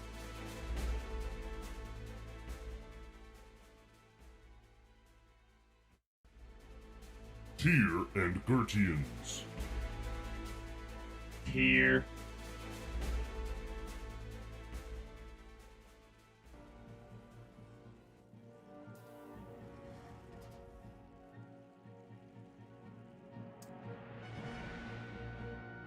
Okay, so it looks like we are on Golden Aura this time. So Golden Aura is a map we added to our map pool because we're not able to use the maps that have more than 3 terrain levels. But it ends up being a pretty good pick because it was one of those top Team Liquid map contest maps, and I believe it's coming to next season's map pool on the actual StarCraft 2 ladder. So it is very nice predictive on which would be the next next maps to come. They follow your lead. Yeah, it is a nice looking one. Good layout, and get the fast third here out of Eris. Yes, it looks like he's sticking with what works. I suspect we're going to see the same thing. The 3 hatch into pool, followed by the super fast Spire. The 4-minute Spire, Now, what's up with the monster? Is that part of the map making contest? I wonder if they were sponsored or something. We probably found the map somewhere to edit, and that map just happened to have Monster. Maybe I guess Team Liquid still sponsored by Monster? I know that EG was. I'm gonna guess they usually do a tournament for the Team Liquid maps. Or maybe it was. And then whoever ran that tournament might have been sponsored by Monster. Yeah. But either way, I'm drinking one right now. Yeah, but, we need the energy in our cast anyway, so we can use some Monster. Exactly, because it's been on multiple maps. I noticed, so it's maybe ones that were in that contest, and they're all over the place. Like it's not like one spot. There's monster signs all over the maps. Reaper will make its way across. I miss the old eye pistol advertisement. Yeah, it was a spoof on the old Apple ads. Yeah, there's some cool stuff. If you ever look in detail on most maps, there's all kinds of things that you just never notice, even if you played them 100 times. Like I forget which one it was. There's one map that just has villagers wandering, they're like Ewoks all over the map, basically, in these little side corners. I don't recall that one. It was one of the map pool maps, like the ladder maps. There is a map that's in, I believe, the current map pool, or maybe it was the last season, that had 2 buildings on fire in the middle, and they are actually called Blizzard Headquarters. Nice. And then the map itself was called Frost Giant.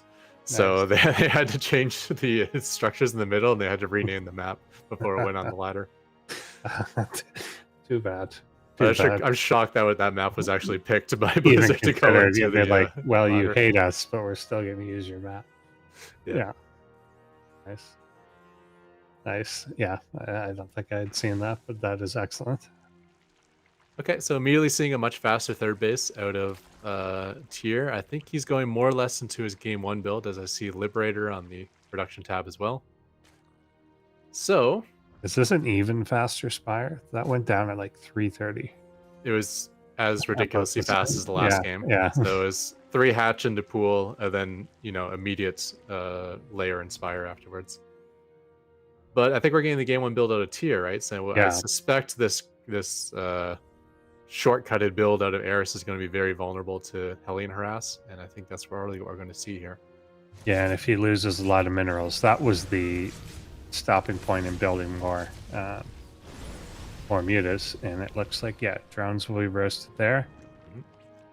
And yeah, the Spire's going to finish, and he's going to have enough money for literally 1 muta right away. 2, I guess. Yeah, they'll be coming out almost as quickly as last time. I don't think losing 3 workers is the end of the world. It's not it's not, but it's yeah, given that he was still like accumulating, you're going to want to replace those 2. But yeah, but there's less able to shoot them this time is one of the things. So trading that off for the more Hellions means that when the mutas do come out, there's not going to be, the real key was the Vikings there initially, and then eventually the ghosts. So yeah, these could get in and do a lot more damage just because there's less to deal with them. Okay, so there's the mutas on the Hellions. I'd love to see the Hellions run in once more, but they're going to fall. And I feel like this might have been a counter build that Eris built specifically for this build. Tyr does. Yeah. So now that Tyr's on 3 bases, you think, oh, that's great, but you know the mutas can deal with the Liberator. There's going to be less ghosts now on the other side of the map. This could be the one where he just comes in and wins because there's going to be 2 Marines and 1 ghost or something.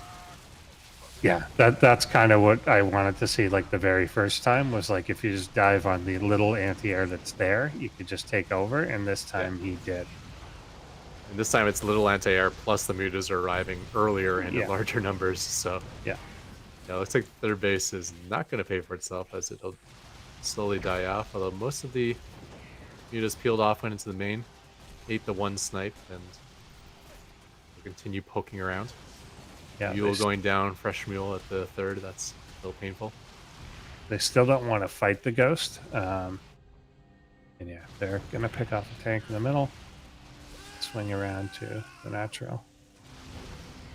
Yeah, I mean, ghosts are still building 1 at a time, but by the time this gets under control, like I'd already say it's too late now. He just lost half of the mineral line at his natural as well.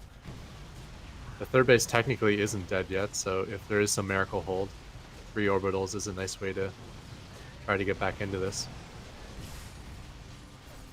Yeah, I think the mutas there being willing to engage the ghost now is going to make a difference. 1 does fall. Because yeah, before they were essentially refusing to do that. The tank defending nothing will fall. When we classically think of these 2 bots, we think of like Eris as the bot that plays standard and reacts to his opponent, and Tyr is the one who's going to come up with like an exploitative build to maybe kill his opponents. But Eris's authors have always had the ability to exploit their opponents as well. Often they don't need to use that ability, but they'll research their opponents and they'll find holes in their game. And I definitely feel like this was a build specifically targeted to deal with a Hellion Harass build. Yeah, I think you're exactly right. And in the last game, it was clear like he didn't. I think he expected Tyr to do the same thing and didn't for whatever reason. And so now that he's gone back to it. Yeah, Tyr might have been a step ahead actually. It's like I know he's going to try to counter this in game 2, so I'm going to bring out a 2-base build and crush the mutas, and it just didn't work out for him. But yeah, that's going to be a 2-1 now for Eris. Yeah, quick one there too. So yeah, now is Tyr going to shift? So we saw Tyr shift away from this build, even though he won with it in the first game. Will he shift away from it now that he lost with it? And will Eris attempt this again? Who knows? Yeah, who knows? It's much different. Like you're right that it's weird almost to see Eris do like a build order win. Because usually it's just greed into general, like general macro, general control. But this was clearly, more of a sniping build order. And you can see obviously the thing that it was meant to snipe, and it worked. Yeah, I mean, it's hard to get to the level where Eris needs to do something like that. We've seen it in the past with -0, kind of had the edge over Eris, and Eris pulled out some tactics, some special tactics to beat -0 that way. But it looks like Tyr is another one who's forced the hand of Eris to come up with something special. Indeed. So let's see Tyr's response to this, and if Eris continues, game number 4. Here we go.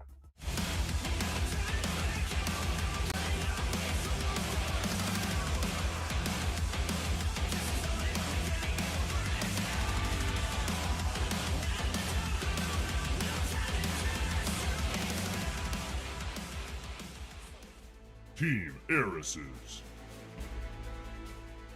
Eris.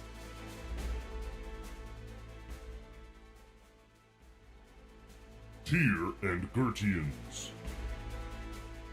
Tyr. All right.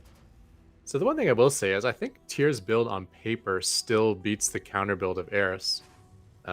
Because there's that opportunity for the Hellions, honestly, to go in and fry everything. Like, there's nothing in these bases except for, like, what, 3 or 4 queens, perhaps? Yeah, So- that's kind of what I was expecting more of when I was like, there's more, like, there's going to be less minerals for this, and then you're like, you only killed like 3 drones, and they just quit.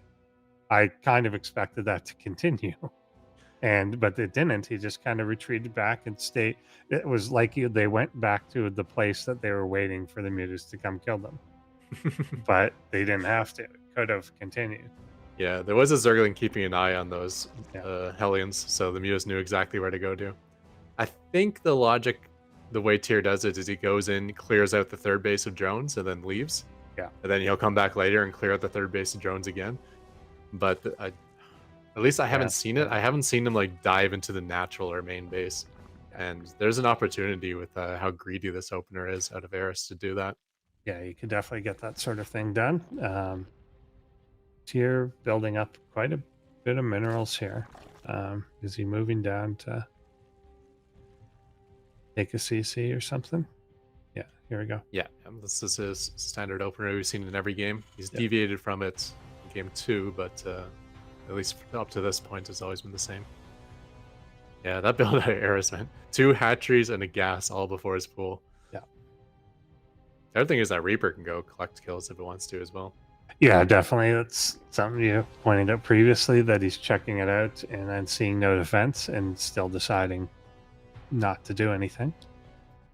Yep. So the good news for Tyr is it's not like this build is throwaway against Eris. It's like a couple adjustments and you're right back in the saddle with this build crushing. Yeah, exactly. Just take even opening 2 Reaper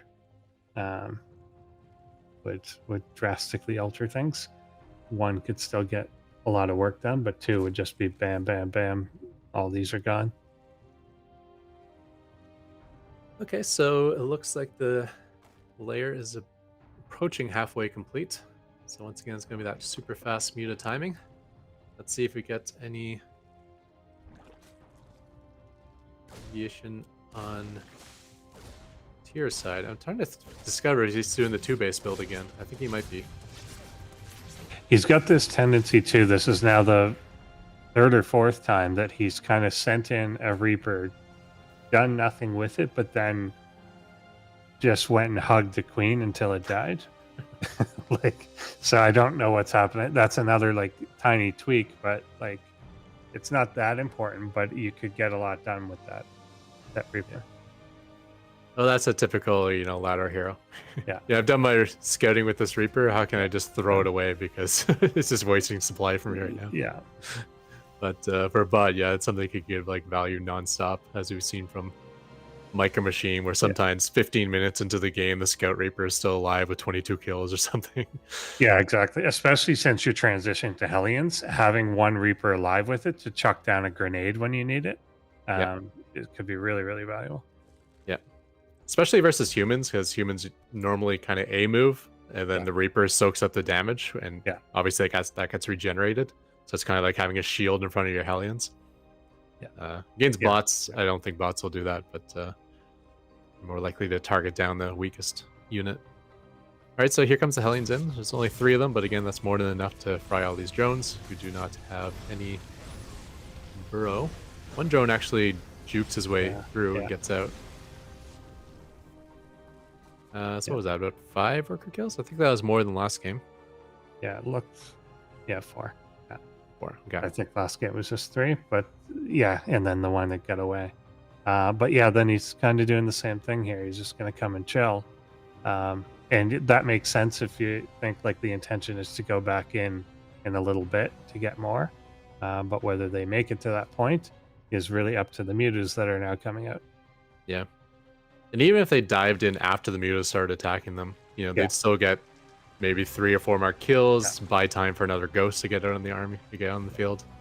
Yeah. But just sitting there dying to the mutas is not the Not way to go. best. And unfortunately, they're once again spotted this time by the Overlord. Yeah. So the mutas will be able to intercept.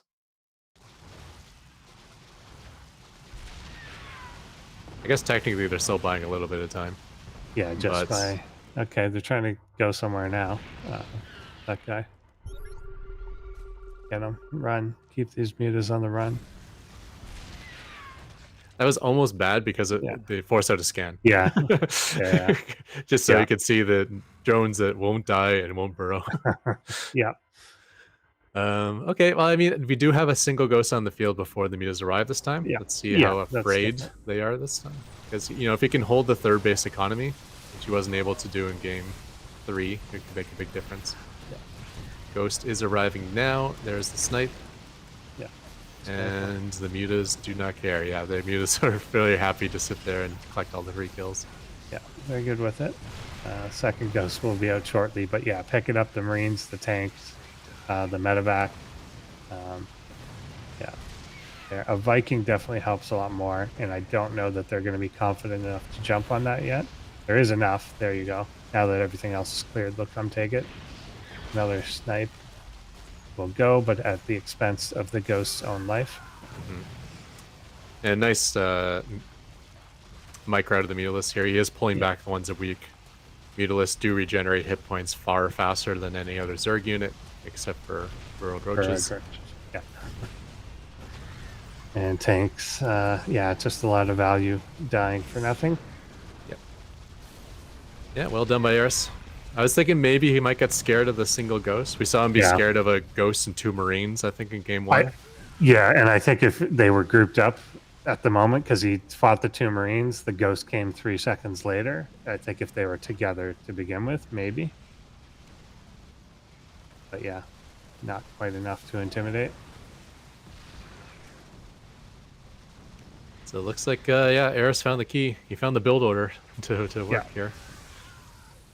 Yeah, it does definitely seem specially designed, and like you said, tier could tweak to get a bit more done.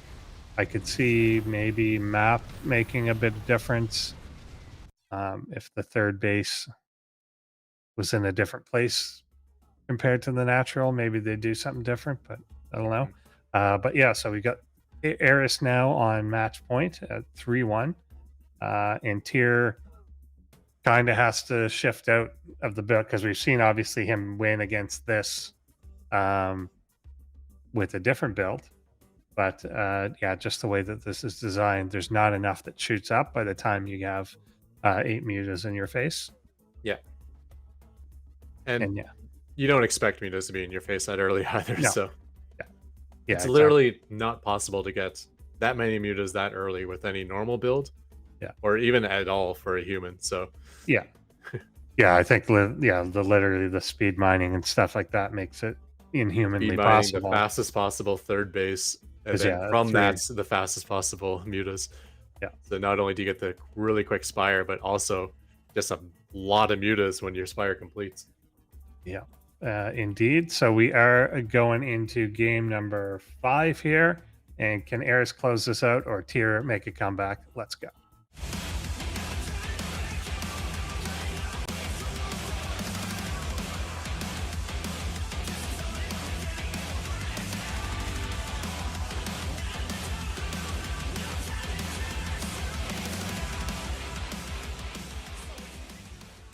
Team Erises.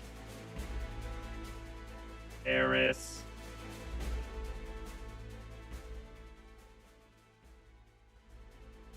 Tyr and Gertians. Tyr.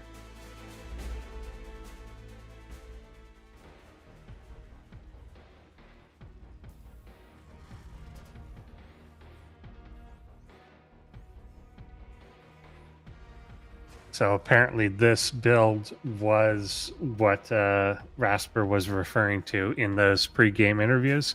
There was something that he had mentioned was added that we may not see. So the note that he added to like his latest update was there's a new greedy muta build that you may not see, but it looks like we are seeing a lot of it. Yeah. Based on what Tier has done. So this was something specifically designed, anticipating Tier's type of build. Yep. So by winning that first game, Tyr, entered level 2 of Eris, Yeah. which is the Eris plus exploitative play, Yeah. which is the scariest part. You think of when you're trying to make your bot be able to beat, say, like a Micro Machine or -0 in the past. Is like, how can I ever come up with something that can beat this bot? And now with Eris, not only do you have that problem, but also he's coming up with something to beat your bot as well. So, yeah, it is a giant task to be able to come up with something to beat Eris here. So once again, identical build out of Eris. We do have that fastest possible hatchery into a very late pool. Yeah, very much. And yeah, I don't know if Tier can deviate at all, whether it will. I mean, it kind of should, but it's done the same thing 2 times in a row. So I don't know what would trigger it to deviate if not. And we are getting a factory again as the Reaper comes out across the map. The scenario I'm thinking about is if the Hellions travel the opposite direction around the hatchery, right? They're always chasing the drones away. Exactly. But if they chase the drones towards the natural, maybe that'll drag the Hellions into killing all the natural workers as well. Yeah, that's kind of what I was alluding to at the end too, of a different map on a different shape may pull you into a bigger, a bigger fight or a bigger opportunity. But I don't know if that's going to be the case. I think your tendency is still going to be to come down the middle, and then it will chase them to the east, I guess, of this map, to the right. Yeah. And yeah, if you get a similar thing. But yeah, that's very often when you see large changes, it's something like that. How the way the map works or the way the units move actually pull you into something else and then create a different thing. So I don't know. Also, in this case, because of that, depending where the Hellions go, the mutas seem to go to that point, and then they go towards Tier's base. If they end up hitting the main first, it can allow time for a couple more units to accumulate at the natural and potentially be something the mutas don't want to fight. So that's a possibility as well, even if we get the same things. But we'll see. All of that is very, again, directional and seem very random at times. I would have liked to have seen a different build out of Tyr. Yeah. I know that's hard to say when you're facing Eris because, he's probably saying, oh, you're lucky I came up with even one build that can beat Eris. But you might end up in this sort of situation where Eris is doing something exploitative. And if you just do a build that doesn't normally beat Eris, it would work versus this exploitative build out of Eris. Anything that's somewhat aggressive, I think, would probably work here. Yeah, exactly. And especially after losing a couple times, there should be some sort of exit out to be okay, do something else or go back to my normal or whatever it is. So there is, and there is some variation to this, I think, that we've got a Viking out already, which wasn't out last game, not at this point. The Hellions haven't moved out yet. And they had long before this point before. So it looks like they're not doing the initial harassment.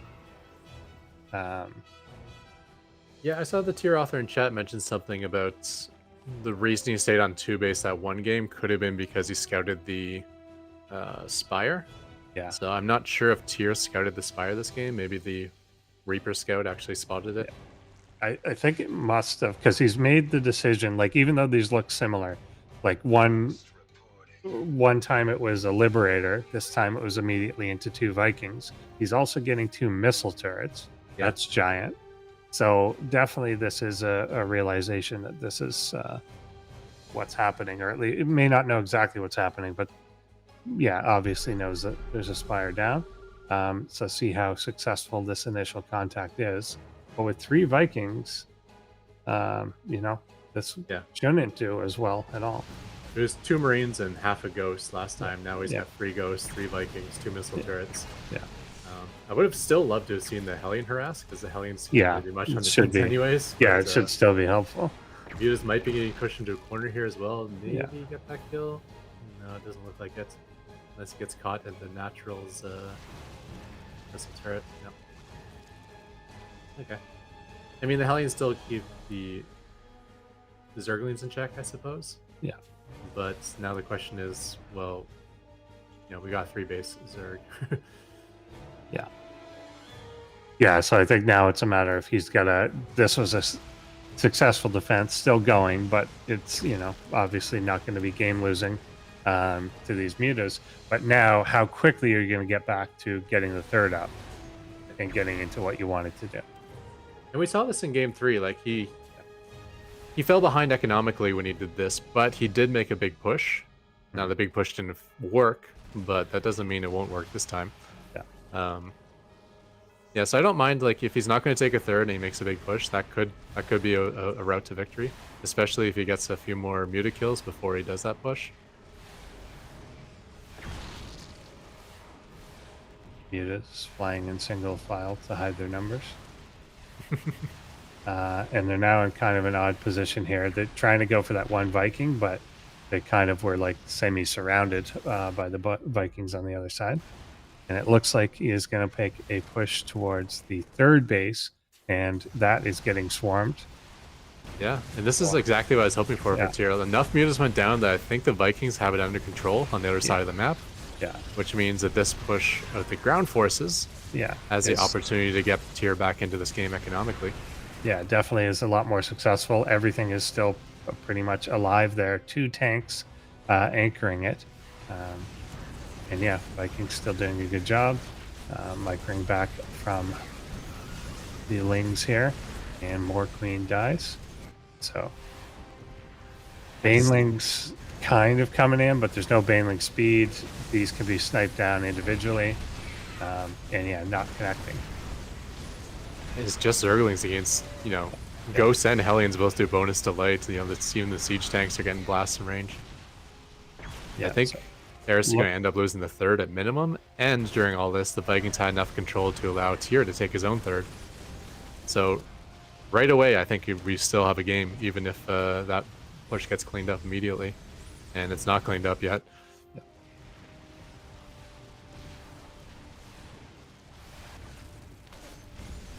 Yeah.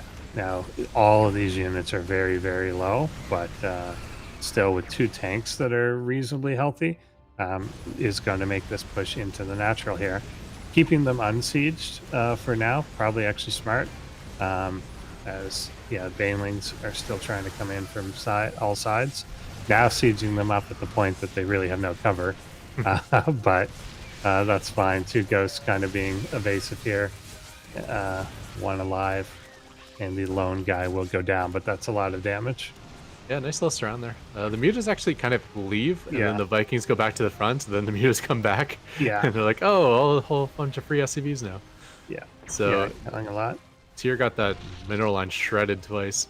So I think for sure the advantage is still in Eris's favor. But I do like this game. I mean, it's certainly not over yet, and that's what I wanted to see for the match point game.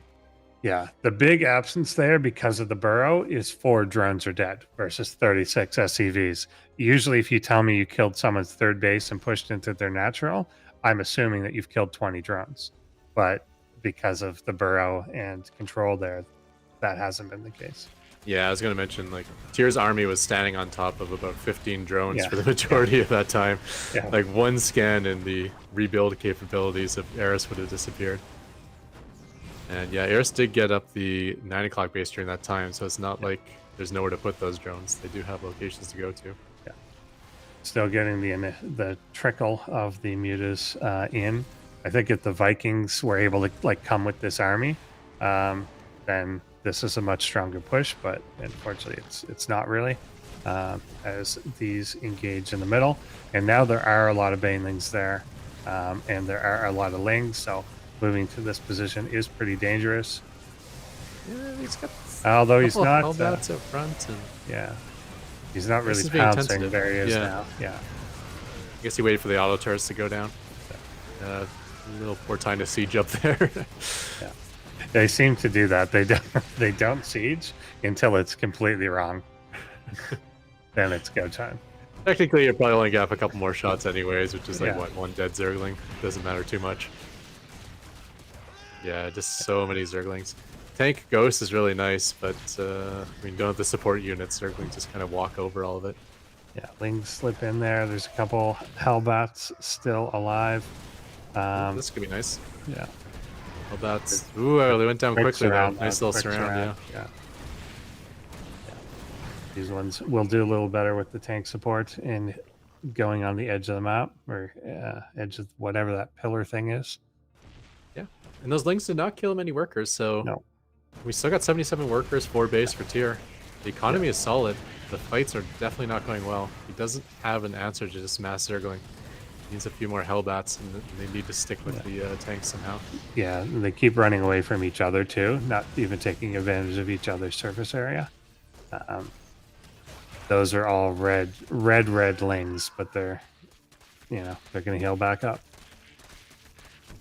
Yeah, just like kiting backwards always creates a natural concave, but Yeah. you don't really want to concave against melee units. You want to kind of stick in a clump so that it will reduce the surface area. Yeah. And it looks like the fourth base actually goes down, so much for the economy still being in good shape for tier.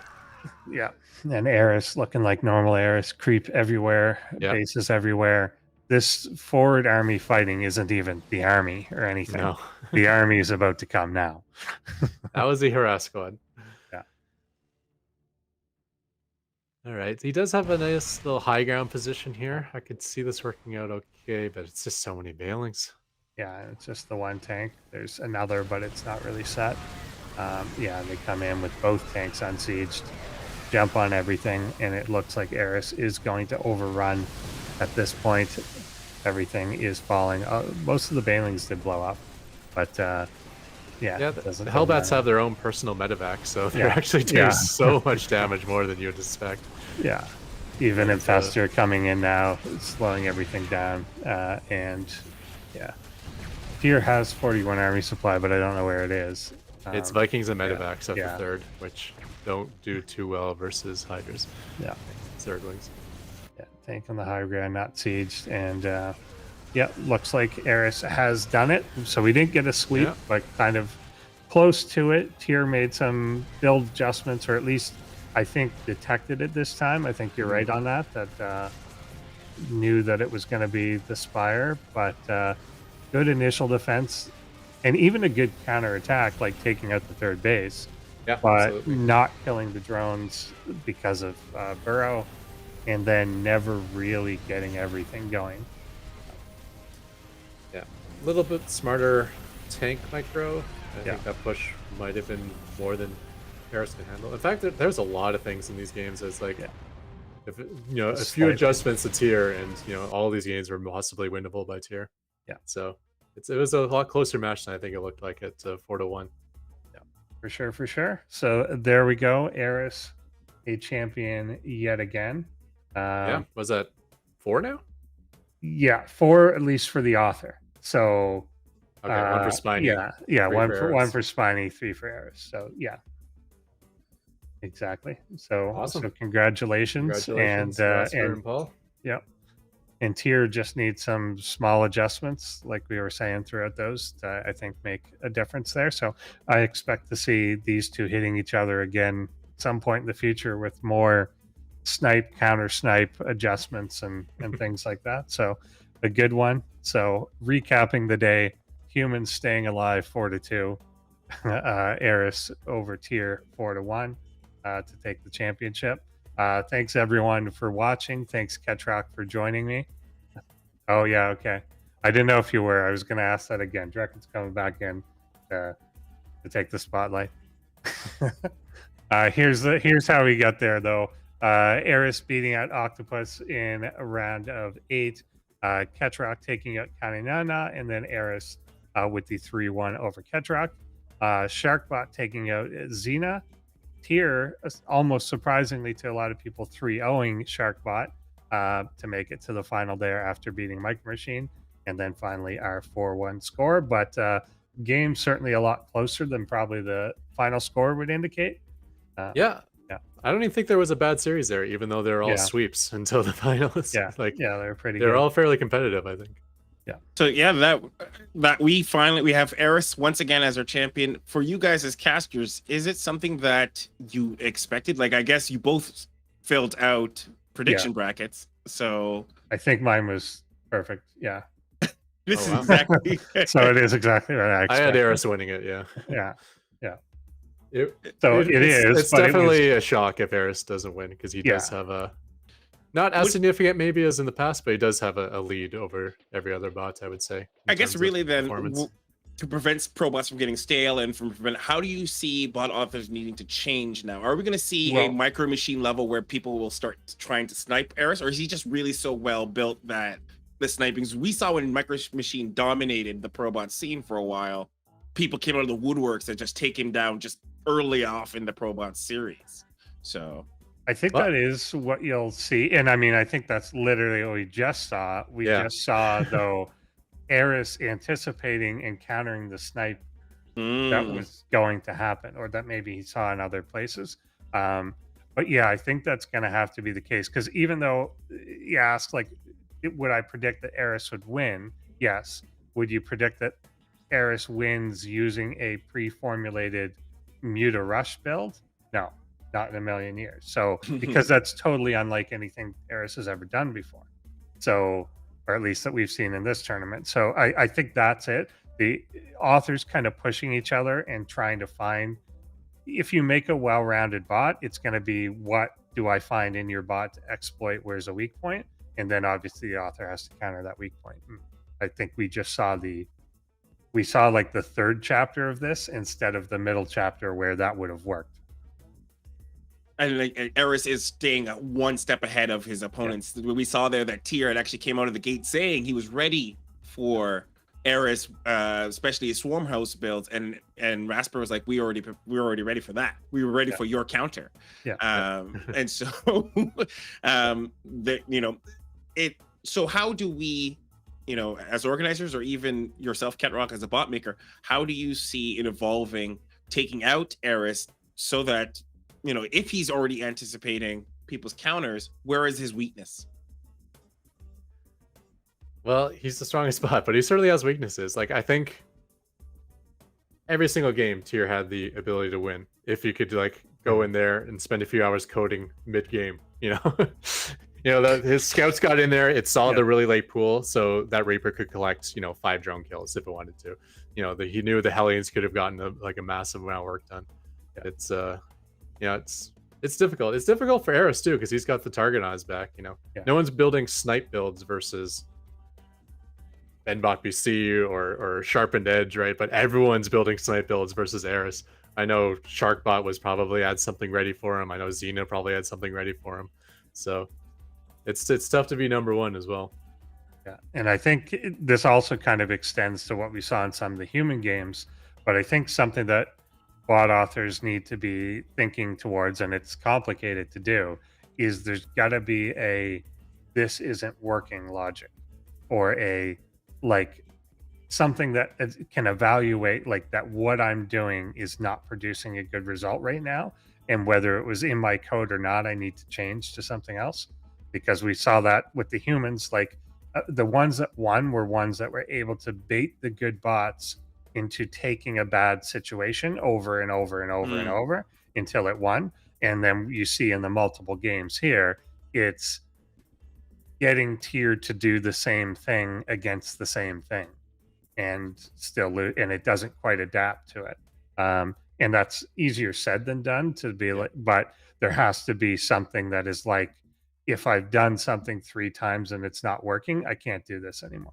Ketrock, how difficult is that? Maybe you can give us maybe a summation of how difficult something is. Obviously, you haven't accomplished it, but just give us an idea. Well, again, there is no adjusting on the fly. I mean, all the adjustments have to be pre-planned. It has to be pre-done, but right? Unless it's obviously some adjustments can be done based on calculations, if his army's bigger than mine, I'm going to play defensive, stuff like that can be based on calculation. But even a machine learning bot, it can only do what it's been trained to do. It can't adjust mid-game and say, okay, that's where the human mind has the advantage, I guess. But yeah, it's difficult. I mean, obviously, if you see it happen, you can just solve the problem, and every season your bot will just get stronger and stronger with less of these gaps, you know. But it'll always be there, I guess, in some degree.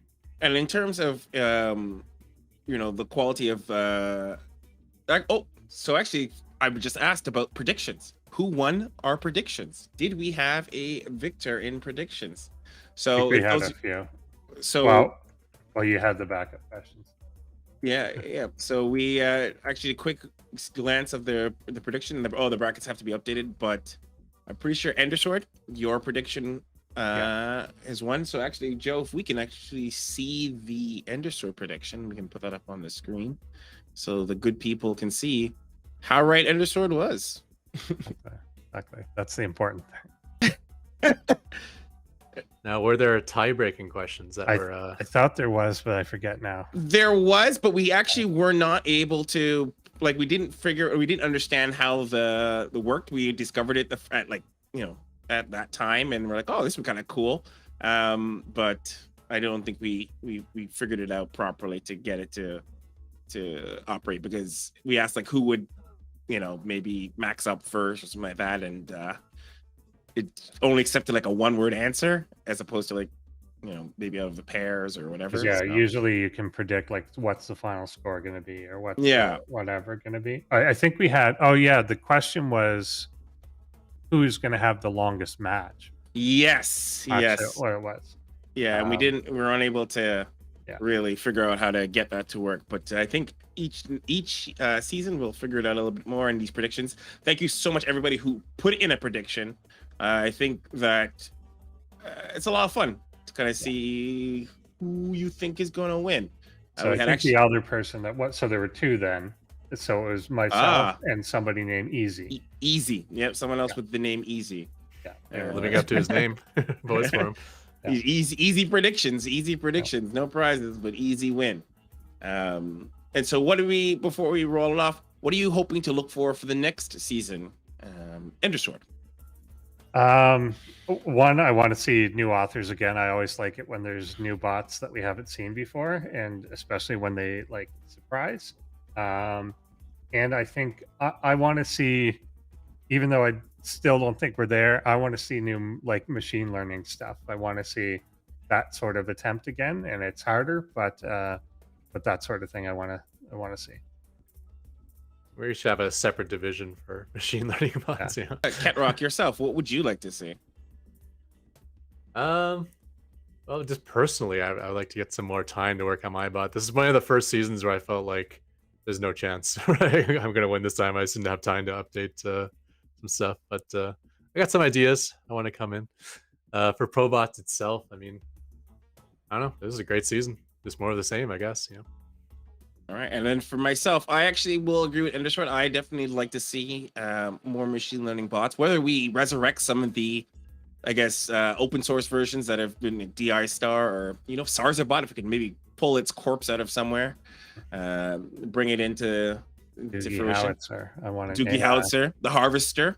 Yeah. Some of our veterans that made it at least into the round of 16 into ProBots. I would love to see those come back. And even for us here on the ProBots channel, as you see that we're here on our own channel, to hopefully maybe get some sort of tutorials going to help foster more and more machine learning bots. That's one of my personal goals, to see that happen, and how to get there is not necessarily clear, but we're going to figure it out, because I think having those wildcards makes ProBots a lot more enjoyable.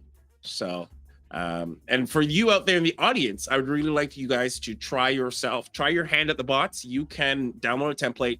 It's in the description, and you can put on aiarena.net. aiarena.net, really easy, really very welcoming community of people to help you start up a bot.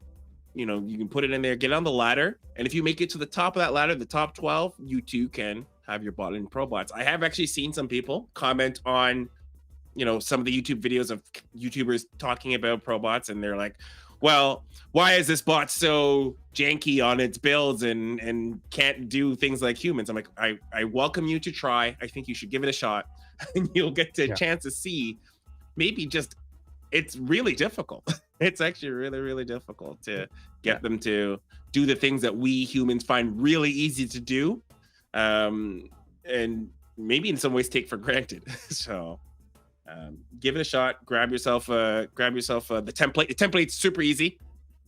It has any of the races, and it doesn't do anything. It just mines, but you can make it do whatever, right? And we have a micro ladder, and so you can just start there too if you want to just really program it simply to get used to it. Yeah, absolutely. Last thing is that if you love what you see, go to ProBots AI, ProBotsAI.com. You'll be to our membership, Patreon. If there's something you wanted that you see us support, give it a shot. If not, at least there is the Humans versus ProBots if you want to download the bots yourself to give it just to play, and it's on there as well. And you can give it, see if you actually can beat one of these bots. So, all right, it's been a great season. Final thoughts, final send-offs from Ketrock. We'll start with you.